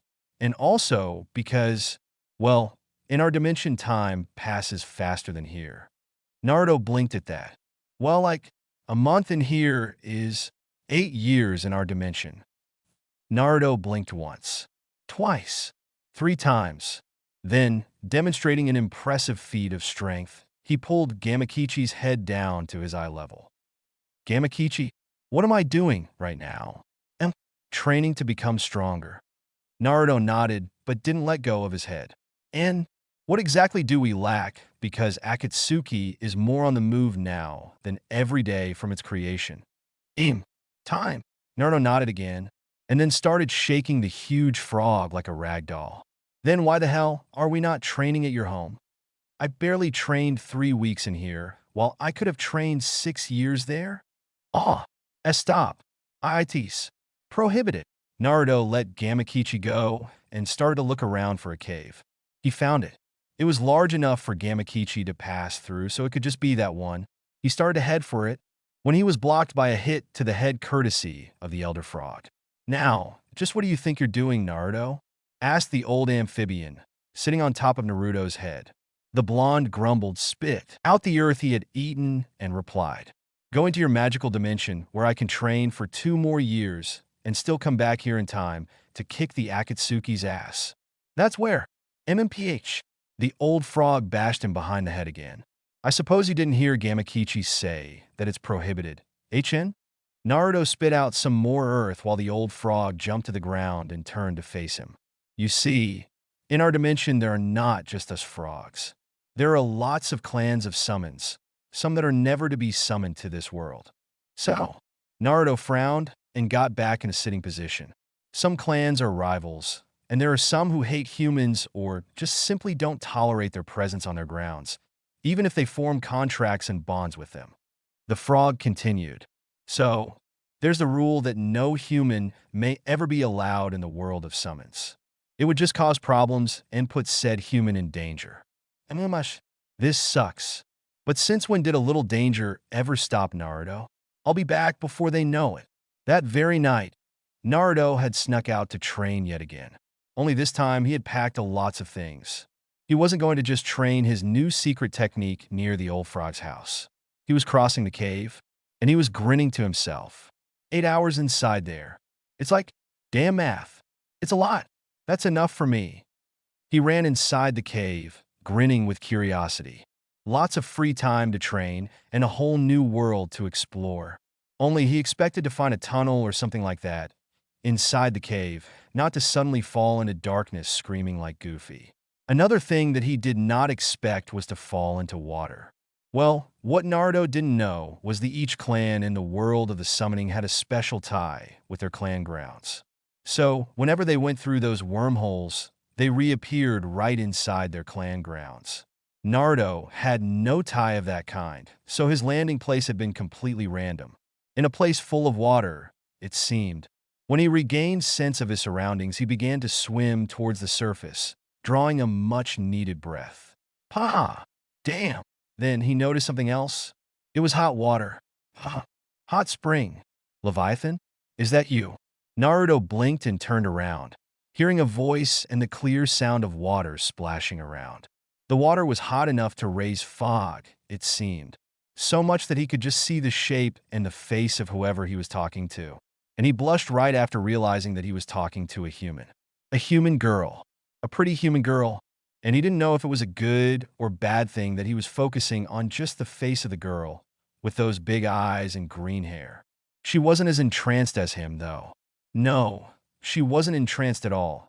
Actually, since her eyes immediately widened and she covered herself with her hands, submerging herself in water. Why you're not Leviathan? Who are you? What are you doing here? In a no-no. It was just... Suddenly, it seemed like something enormous had just surfaced from under the water, just like him. Something much bigger than himself, though, since it had raised a small wave while raising slowly. He could hear water keeping on dripping from behind him, like the place where it was falling from kept on getting higher and higher. And the shape of the shadow that was covering him from behind didn't help to make him less nervous. He slowly turned around, and he blinked.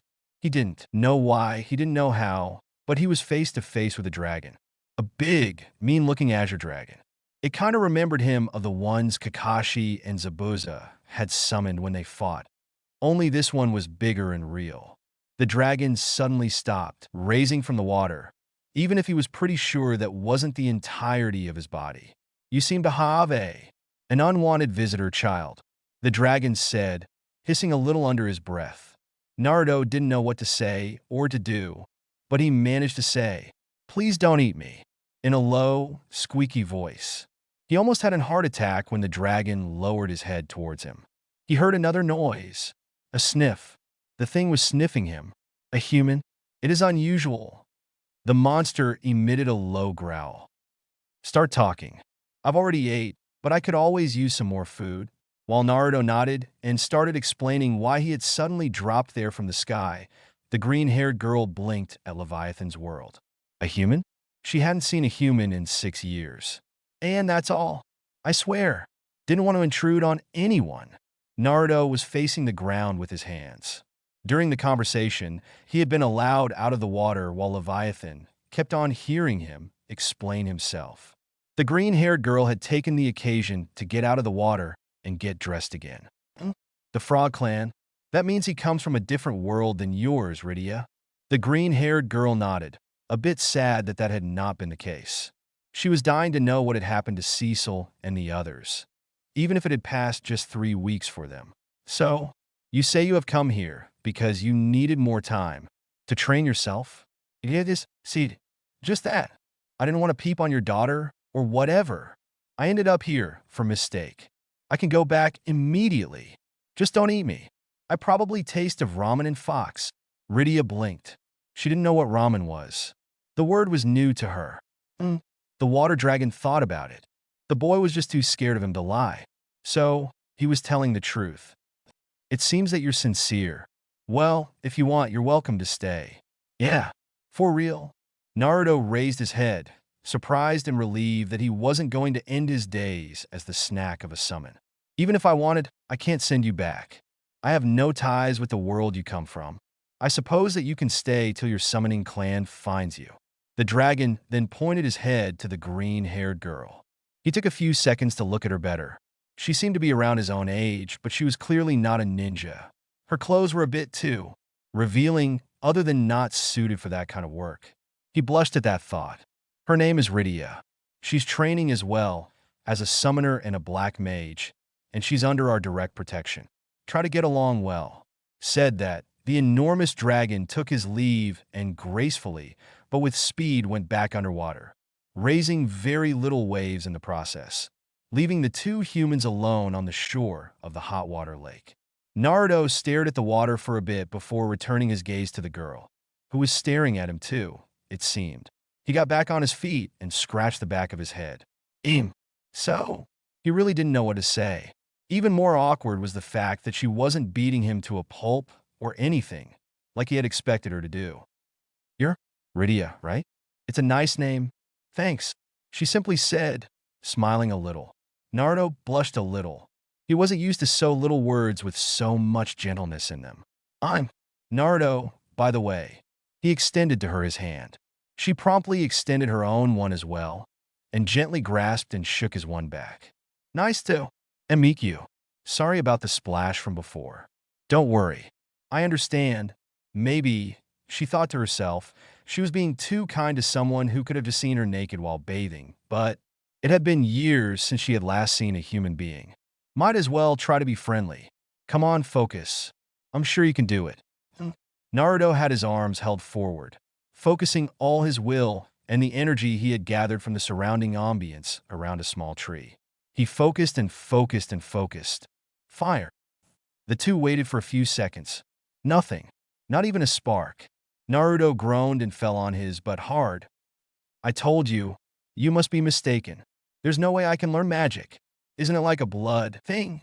That's summoning silly. Rydia chuckled and dropped gently on her knees. Everyone can learn magic with time and study. But I'm sure you have a particular attitude for it. I can feel it. Naruto sighed. It had been almost a month since he had arrived there. Since now he had a lot more time, he had split his day between training in the sage arts, normal physical training, and rest. In free time, Rydia had been showing him around that part of the summoning realm. After learning that even if there were like less than 20 summons in that island, each one was so powerful that if they fought with the QB, it would end in a draw or complete annihilation for the fox. The girl had one day found out that he hypothetically had a good attitude for black magic. But in a week, he hadn't managed to even learn fire, who was the simplest spell of all, she had said to him. Thanks for the trust, but you said that it took you almost a year before learning it, right? She just smiled at him. Because my mother was making me study white magic, black magic, and summoning magic all at the same time. She then turned her head to the right side and smiled again at him, a bit wider this time. So, one more time? For me? He sighed and got back on his feet, defeated. He had no chances when she smiled at him like that. He didn't know why, but he just loved that expression on her face. He extended his arms and focused his attention on the three again, along with the needed energy. She had told him a trick once. Focus on a feeling that you can associate with fire. Something. He searched through his mind, and suddenly, a burst of flames enveloped the small tree and began to turn it to ashes. Whoa, you did it! Rydia jumped in the air and then hugged him around the neck with her slender arms. Naruto blushed, feeling two pair of very big things pressing against his back. What a coincidence that was exactly the feeling he had focused on. How his face always went aflame whenever she became that affectionate to him. I knew you could do it. Thanks. Ouch. You damn idiot. I told you that it was prohibited. Fear the wrath of the Frog Club. Your level keeps on increasing. You're mastering the katas. With such a teacher and all this time spent on training. After reuniting with his teacher, Naruto's training had continued on going on even smoother than before. After perfecting his technique of energy gathering, they had started training in Frog Fu, and Naruto was like a prodigy in it. In 6 months, he had already mastered several katas. Well, his Kagebunshin technique had helped a lot. They too landed one more time on the ground, with Naruto drawing a quick breath and smirking. One more time. Naruto. He was about to throw himself into the fray of battle one more time, when he heard that melodious voice again. He sighed and turned around, finding Rydia at the feet of the tree he was standing on. It's lunchtime, but Rydia, I was so into it. To his pouting face, Rydia only reacted with tapping her left foot on the ground and pointing at the ground. He sighed again. All right. Sorry, duty's call. Don't worry, go. Naruto dropped down from the tree in front of a pouting Rydia while the old frog dropped on the shore of the nearby lake, where a certain water dragon emerged from it. They seem to be getting along very well, right? Indeed. And I must say that I'm actually happy that your student dropped in the hot water lake all those months ago. The two summons observed while Naruto tried to apologize for complaining by setting the towel and the food on the thing all on his own. Rydia needed to get stronger to face the future dangers in her world. But with no one around for 8 years, I would feared for her abilities to get acquainted with anyone but the people she already knew. It would have hindered other things. What other things? Asked the frog, observing Naruto's handiwork on setting up a perfect picnic. Rydia is the last summoner, the last of her kind, that made the amphibian's eyes go wide and turn to the master of the sea. Like some humans say, "Nuff said." The frog palmed his face. He really is Jiraiya's pupil. Come on, I always do that. Please forgive me, said Naruto, holding his hands clasped together in front of his face. Rydia still held her pout. Then, you have to let me do it. Naruto's sweat dropped. There was no way out of that. Chen? He sighed and nodded. Rydia smiled and took some of the food with a fork and held it in front of his mouth. Open wide. Ayum. He rolled his eyes while the girl fed him his food. She just loved doing it seemed. She didn't know herself why.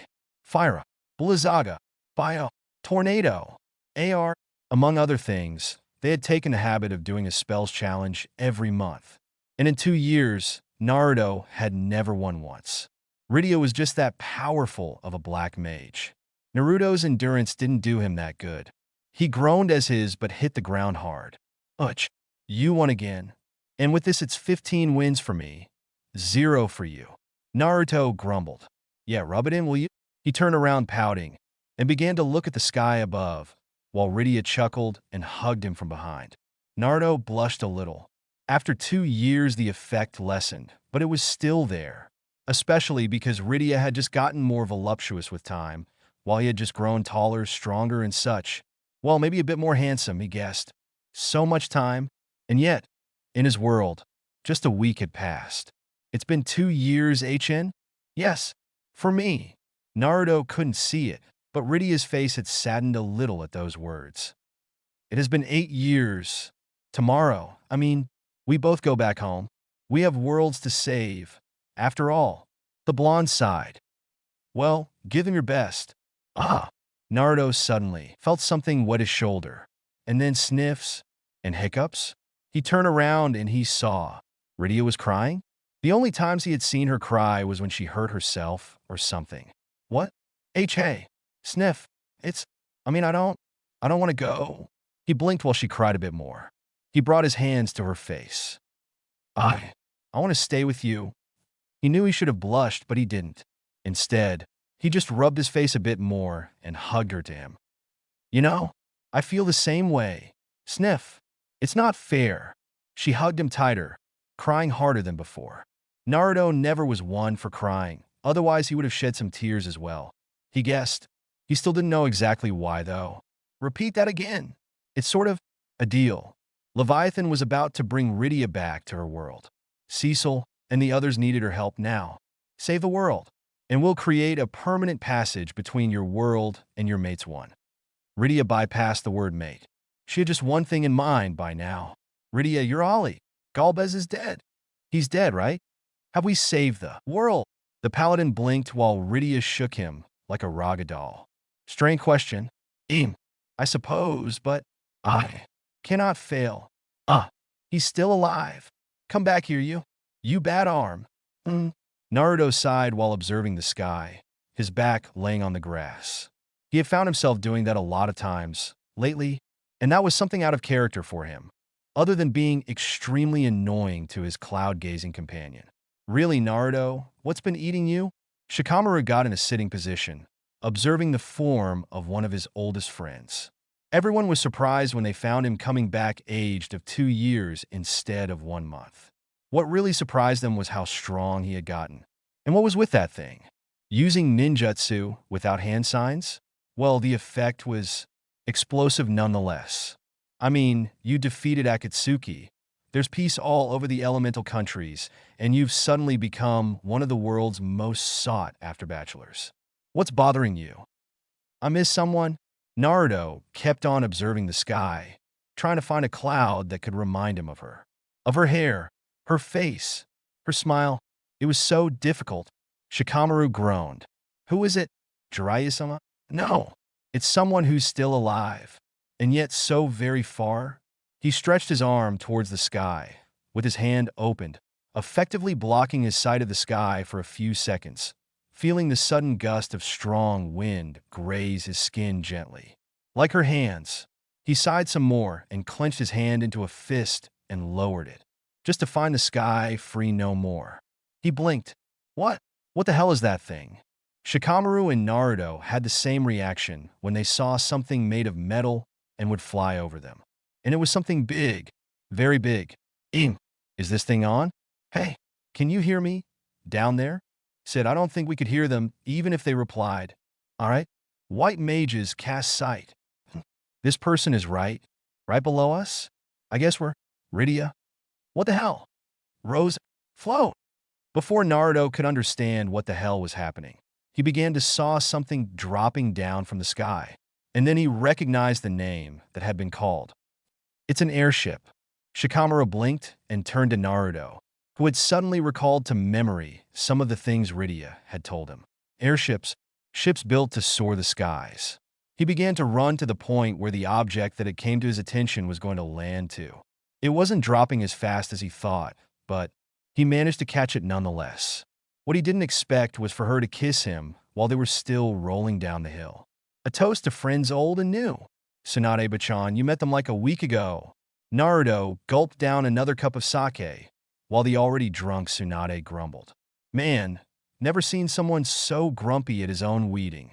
Rydia-chan, cheer him up for good tonight, all right? Baa-chan, I'll do my best. Rrydya-chan. Edge. It has a nice sound to it. Nice name.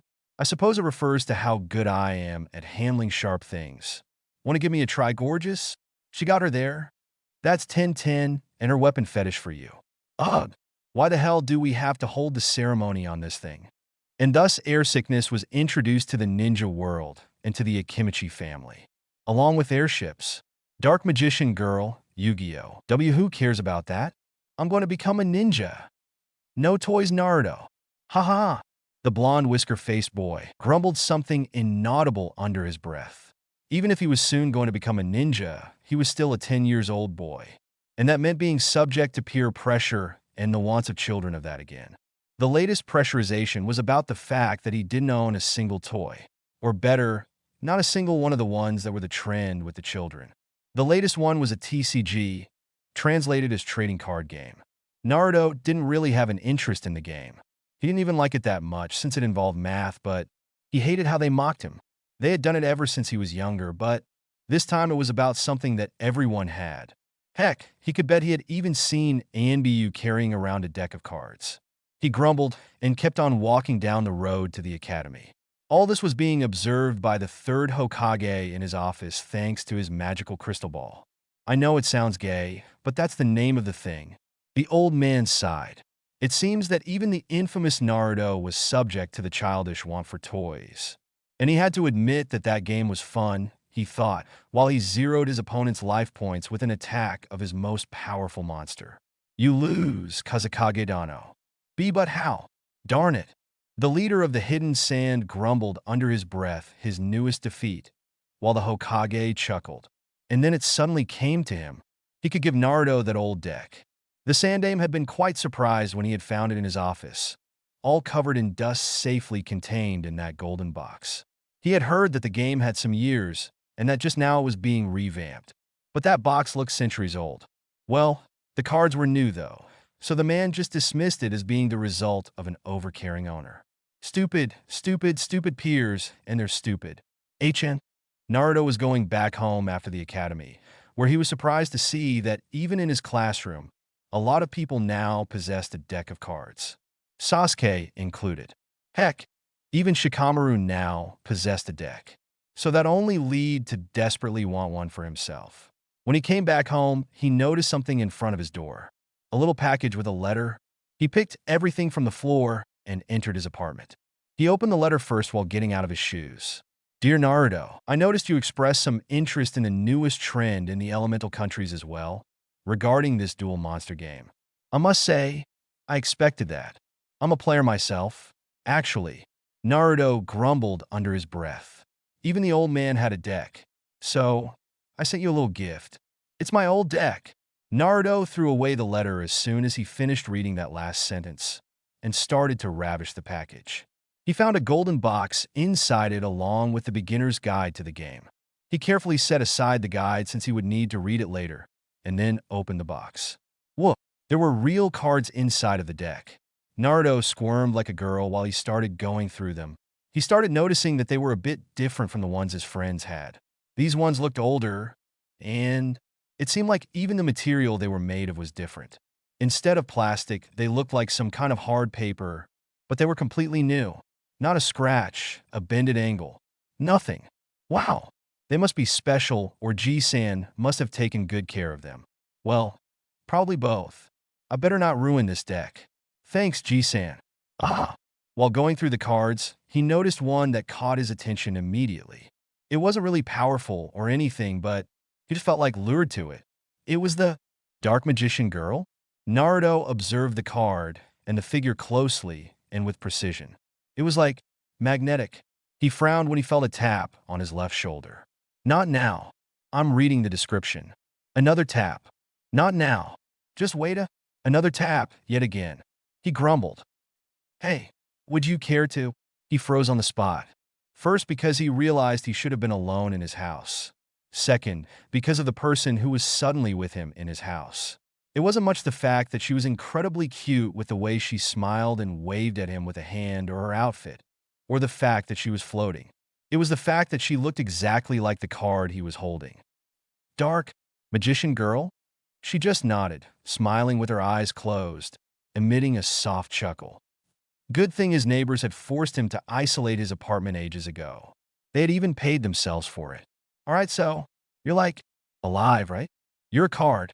With a spirit. She nodded, floating around in his apartment looking around. She hadn't managed to do it that much since he was running around screaming in circles just a few minutes before. Good thing he suddenly tripped and calmed down. Are there other cards like that? She suddenly floated back to him and started to write something on the floor with her staff. Well, she mimicked writing, all cards, but special. All cards have spirits, but just special ones can show themselves on their own. She nodded eagerly. He scratched the back of his head. That was a first. Man, this is so strange. How many other cards are there like you then? The girl frowned and started counting with her fingers till she lost count and pouted. Naruto's sweat dropped. I can't understand if it's because there are many or you're just unable to count. She blushed and turned her head around, huffing cutely. Naruto sighed. Alright, I guess it's better if we talk about other things, Chin? Like, he picked up the guide. Want to help me learn how to play? The girl suddenly was back to being cheerful, and she almost jumped on the spot out of joy. Naruto scratched the back of his head.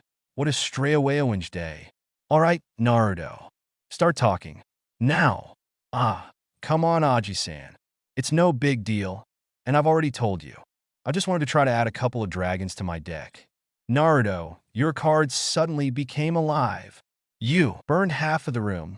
The Sandame hardly lost its calm, but that was something else. It was not a prank. It was something serious that to Naruto seemed awfully normal. A week had passed since Sarutobi had given the blonde kid his latest gift, and Naruto had learned to play the game, it seemed, since he immediately challenged one of his classmates. The only problem was that the moment he summoned a monster into play, it came alive. And even worse, even the opponent's cards got subjected to the same process. The battle that ensued ended in the victory for Naruto's dragon monster. Half of the room burned alive, and the boys suddenly feeling a sting of pain because of the sudden loss of life points. I didn't expect them to do so. But come on, it's so cool.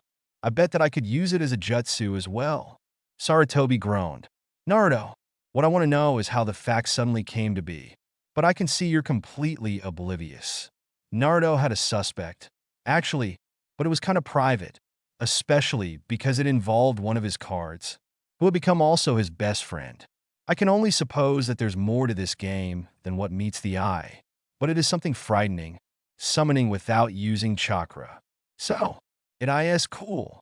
Sarutobi sighed again.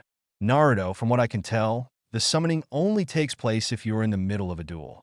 And I don't think every ninja in the world will start equipping themselves with duel monsters decks just to accept challenges from you. I challenge you. Uzumaki Naruto. Aji-san was right. They're the ones challenging me. No, seriously. The last serious ninjas he had met were Haku and Zabuza. At least they had tried to fight him the old-fashioned way. But it seems that in a few months, something had happened in the ninja world. First, there were lots of people knowing his name in that Chunin exam. Second, those same people kept on challenging him in duel monsters. All right, but can we make this quick? I think my teammates are getting tired of this. It's the 7th time ever since the beginning of the second exam. This will be your downfall. As usual, the ninja got out his deck and had a strange device attacked to his left arm. Nice card holder. He had picked one from the first ninja he had defeated. As usual, when the game started, the ghost of the DMG appeared beside him, visible only to him. Seems like a bug user, said Naruto as the opponent summoned his first monster. The girl giggled by his side. Even if she couldn't talk fluently, Naruto had come to understand what she meant by each intonation of her various noises. It seemed almost empathic, and maybe it was, I know. You're happy because she's not a girl, and I can't play strip duel monsters again. She nodded, chirping a little. Naruto rolled his eyes. Geez, I don't understand what's the big deal. It almost sounds as if you're jealous. He heard. Naruto blinked and turned around. The blonde mage monster repeated the noise and nodded with her head fiercely, still smiling. Naruto blinked. You are? Alright, that's weird. You won. Big surprise. Nice fiend-type deck, though. Keep it up. Naruto put back the deck in its custody, while the once again invisible DMG cheered for him. In the meanwhile, Sasuke was grumbling, with Sakura trying to cheer him up. It wasn't enough that other people had come to challenge Naruto and duel new. To make matters worse, this time they were 3 people. And even worse, that Kabuto guy had a deck too and had helped Naruto in the duel. Try adding a couple of field cards. For fiends it's Yami, but since they're also dark you can use Mystic Plasma Zone too. But no matter, you will never escape. One day, they will take her away. At that, Naruto's eyes shot wide open. He suddenly turned around and grabbed the D-Life pointed ninja by the front of his clothes hard. Alright, start talking. How do you know about her? And why did you want to take her? See, now he has secret plottings against him as well. I was the only one before.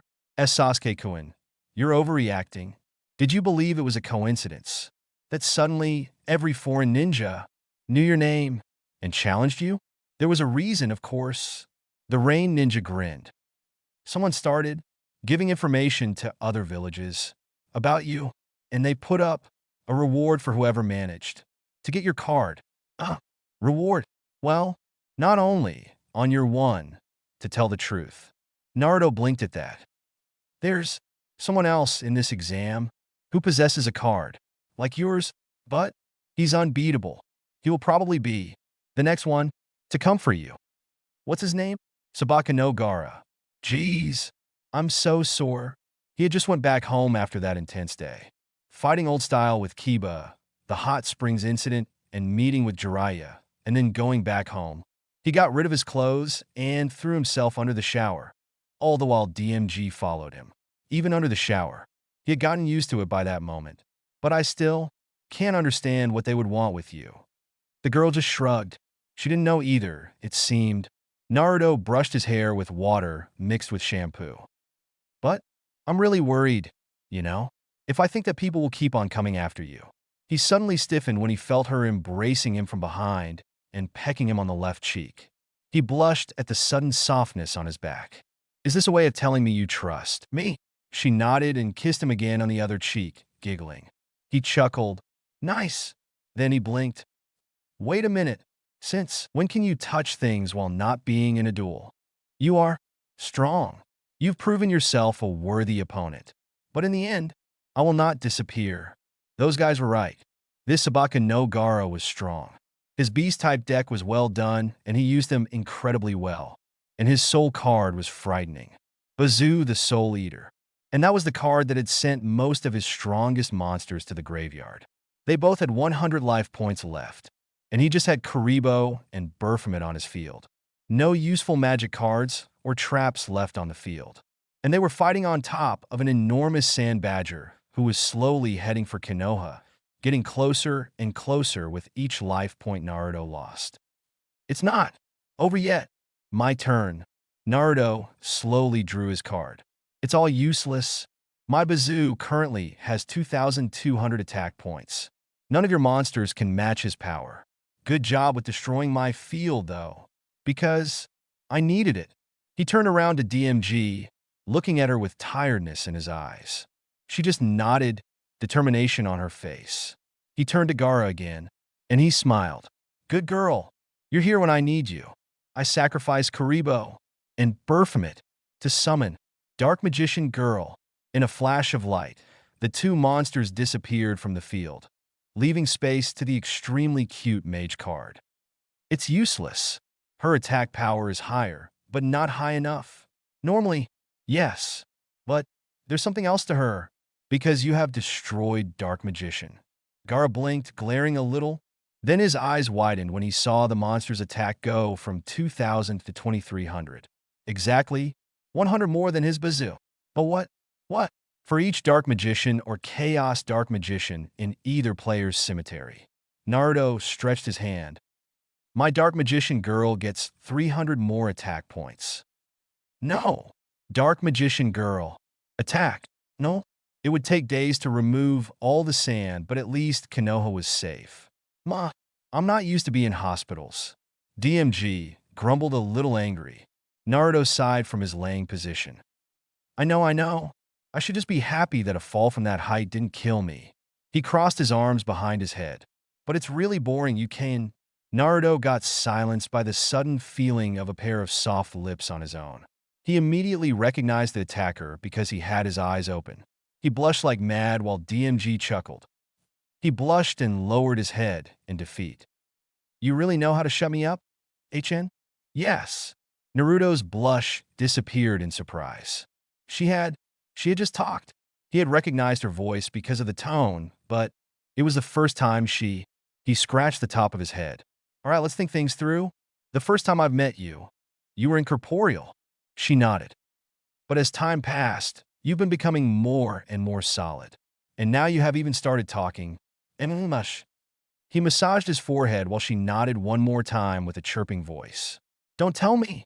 The more duels I win, the more real you become. Yes, she said again. Naruto rolled his eyes, sighing heavily. Still, I wonder what's with you and the other cards like Gaara's. 1. Naruto crossed his arms over his chest. I mean, what's with your special properties? And why would people want to collect them? Not that I will ever let them. Of course. Uzumaki Naruto, you're coming with us. Ever had those kind of meetings? When you meet a person for the first time and you are instantaneously overwhelmed by a single feeling, be it disgust or respect or fear.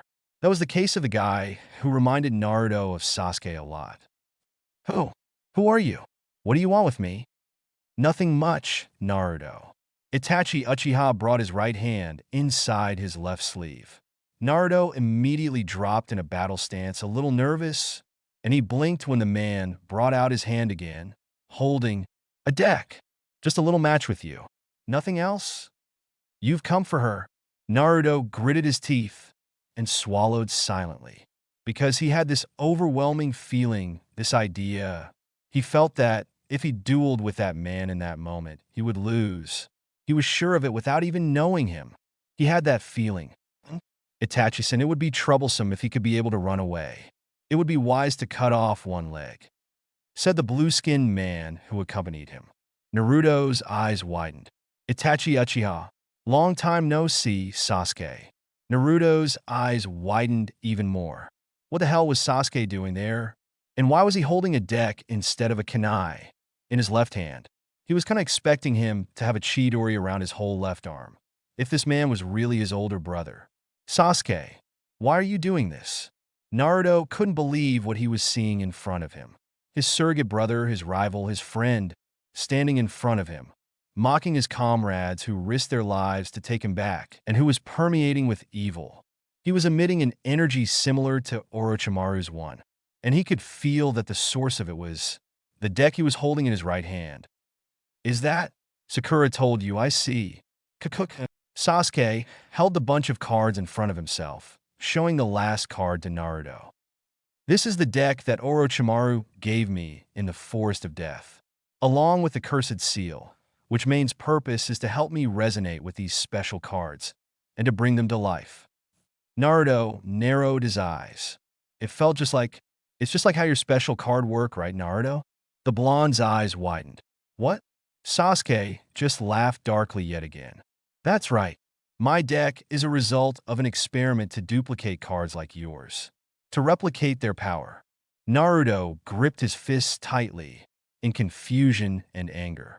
Sasuke just shook his head. You still don't know anything, right, Naruto? You hold that much power, and you don't even know its real purpose, do you? Fortunately, Orochimaru's bodyguards have been very eloquent. Ask yourself this. These cards, how did they come to life? For what purpose? And Naruto's clueless face, his laughter boomed and became even more louder. But the time for talking is over. Naruto, let's duel. Sasuke suddenly held out a card-holding device like Naruto's own one. Naruto bit his lower lip. It really seems like talking will take us nowhere, Sasuke. He suddenly raised his head. Fine. I will then beat you up and drag you back to Konoha unconscious, if I have to. So we're going away for 3 years. I think I'll miss this place a lot, said Naruto while putting the last needed things in his backpack. DMG handed him another cup of Ichiraku pre-cooked ramen. You're sad? Asked the blonde-haired spirit, holding a finger to her mouth, a little worried. Naruto sighed and put a hand on her head, caressing her. A bit, but I will get a lot stronger. He then gently pulled him to her and kissed her on the right cheek, making her giggle and blush. And I will even learn to use your power better. I can't believe about what the pervert told me. He kissed her one more time and let go, returning his full attention to his backpack. Basically, once I learn to harness your full power, I will be able to create my own cards. That sounds so cool. And here I thought I would have had to wait till someone copyrighted the game. And when I get strong enough, he turned his head around to look at her with his biggest grin on his face. I will be able to make you completely real forever and ever. She smiled, and suddenly Naruto found himself suffocating between two fleshy pillows, blushing profusely. Medi, I'm still 13. At least, wait until I hit puberty. Notice. Just so you know, I've just published a sister story to this one called Naruto is Dating Who? The Bachelor chapters. The format is the same as this story, but it includes girls from Naruto only. Just check my profile to see it. Hope you like it as much as this one. Manos Kane.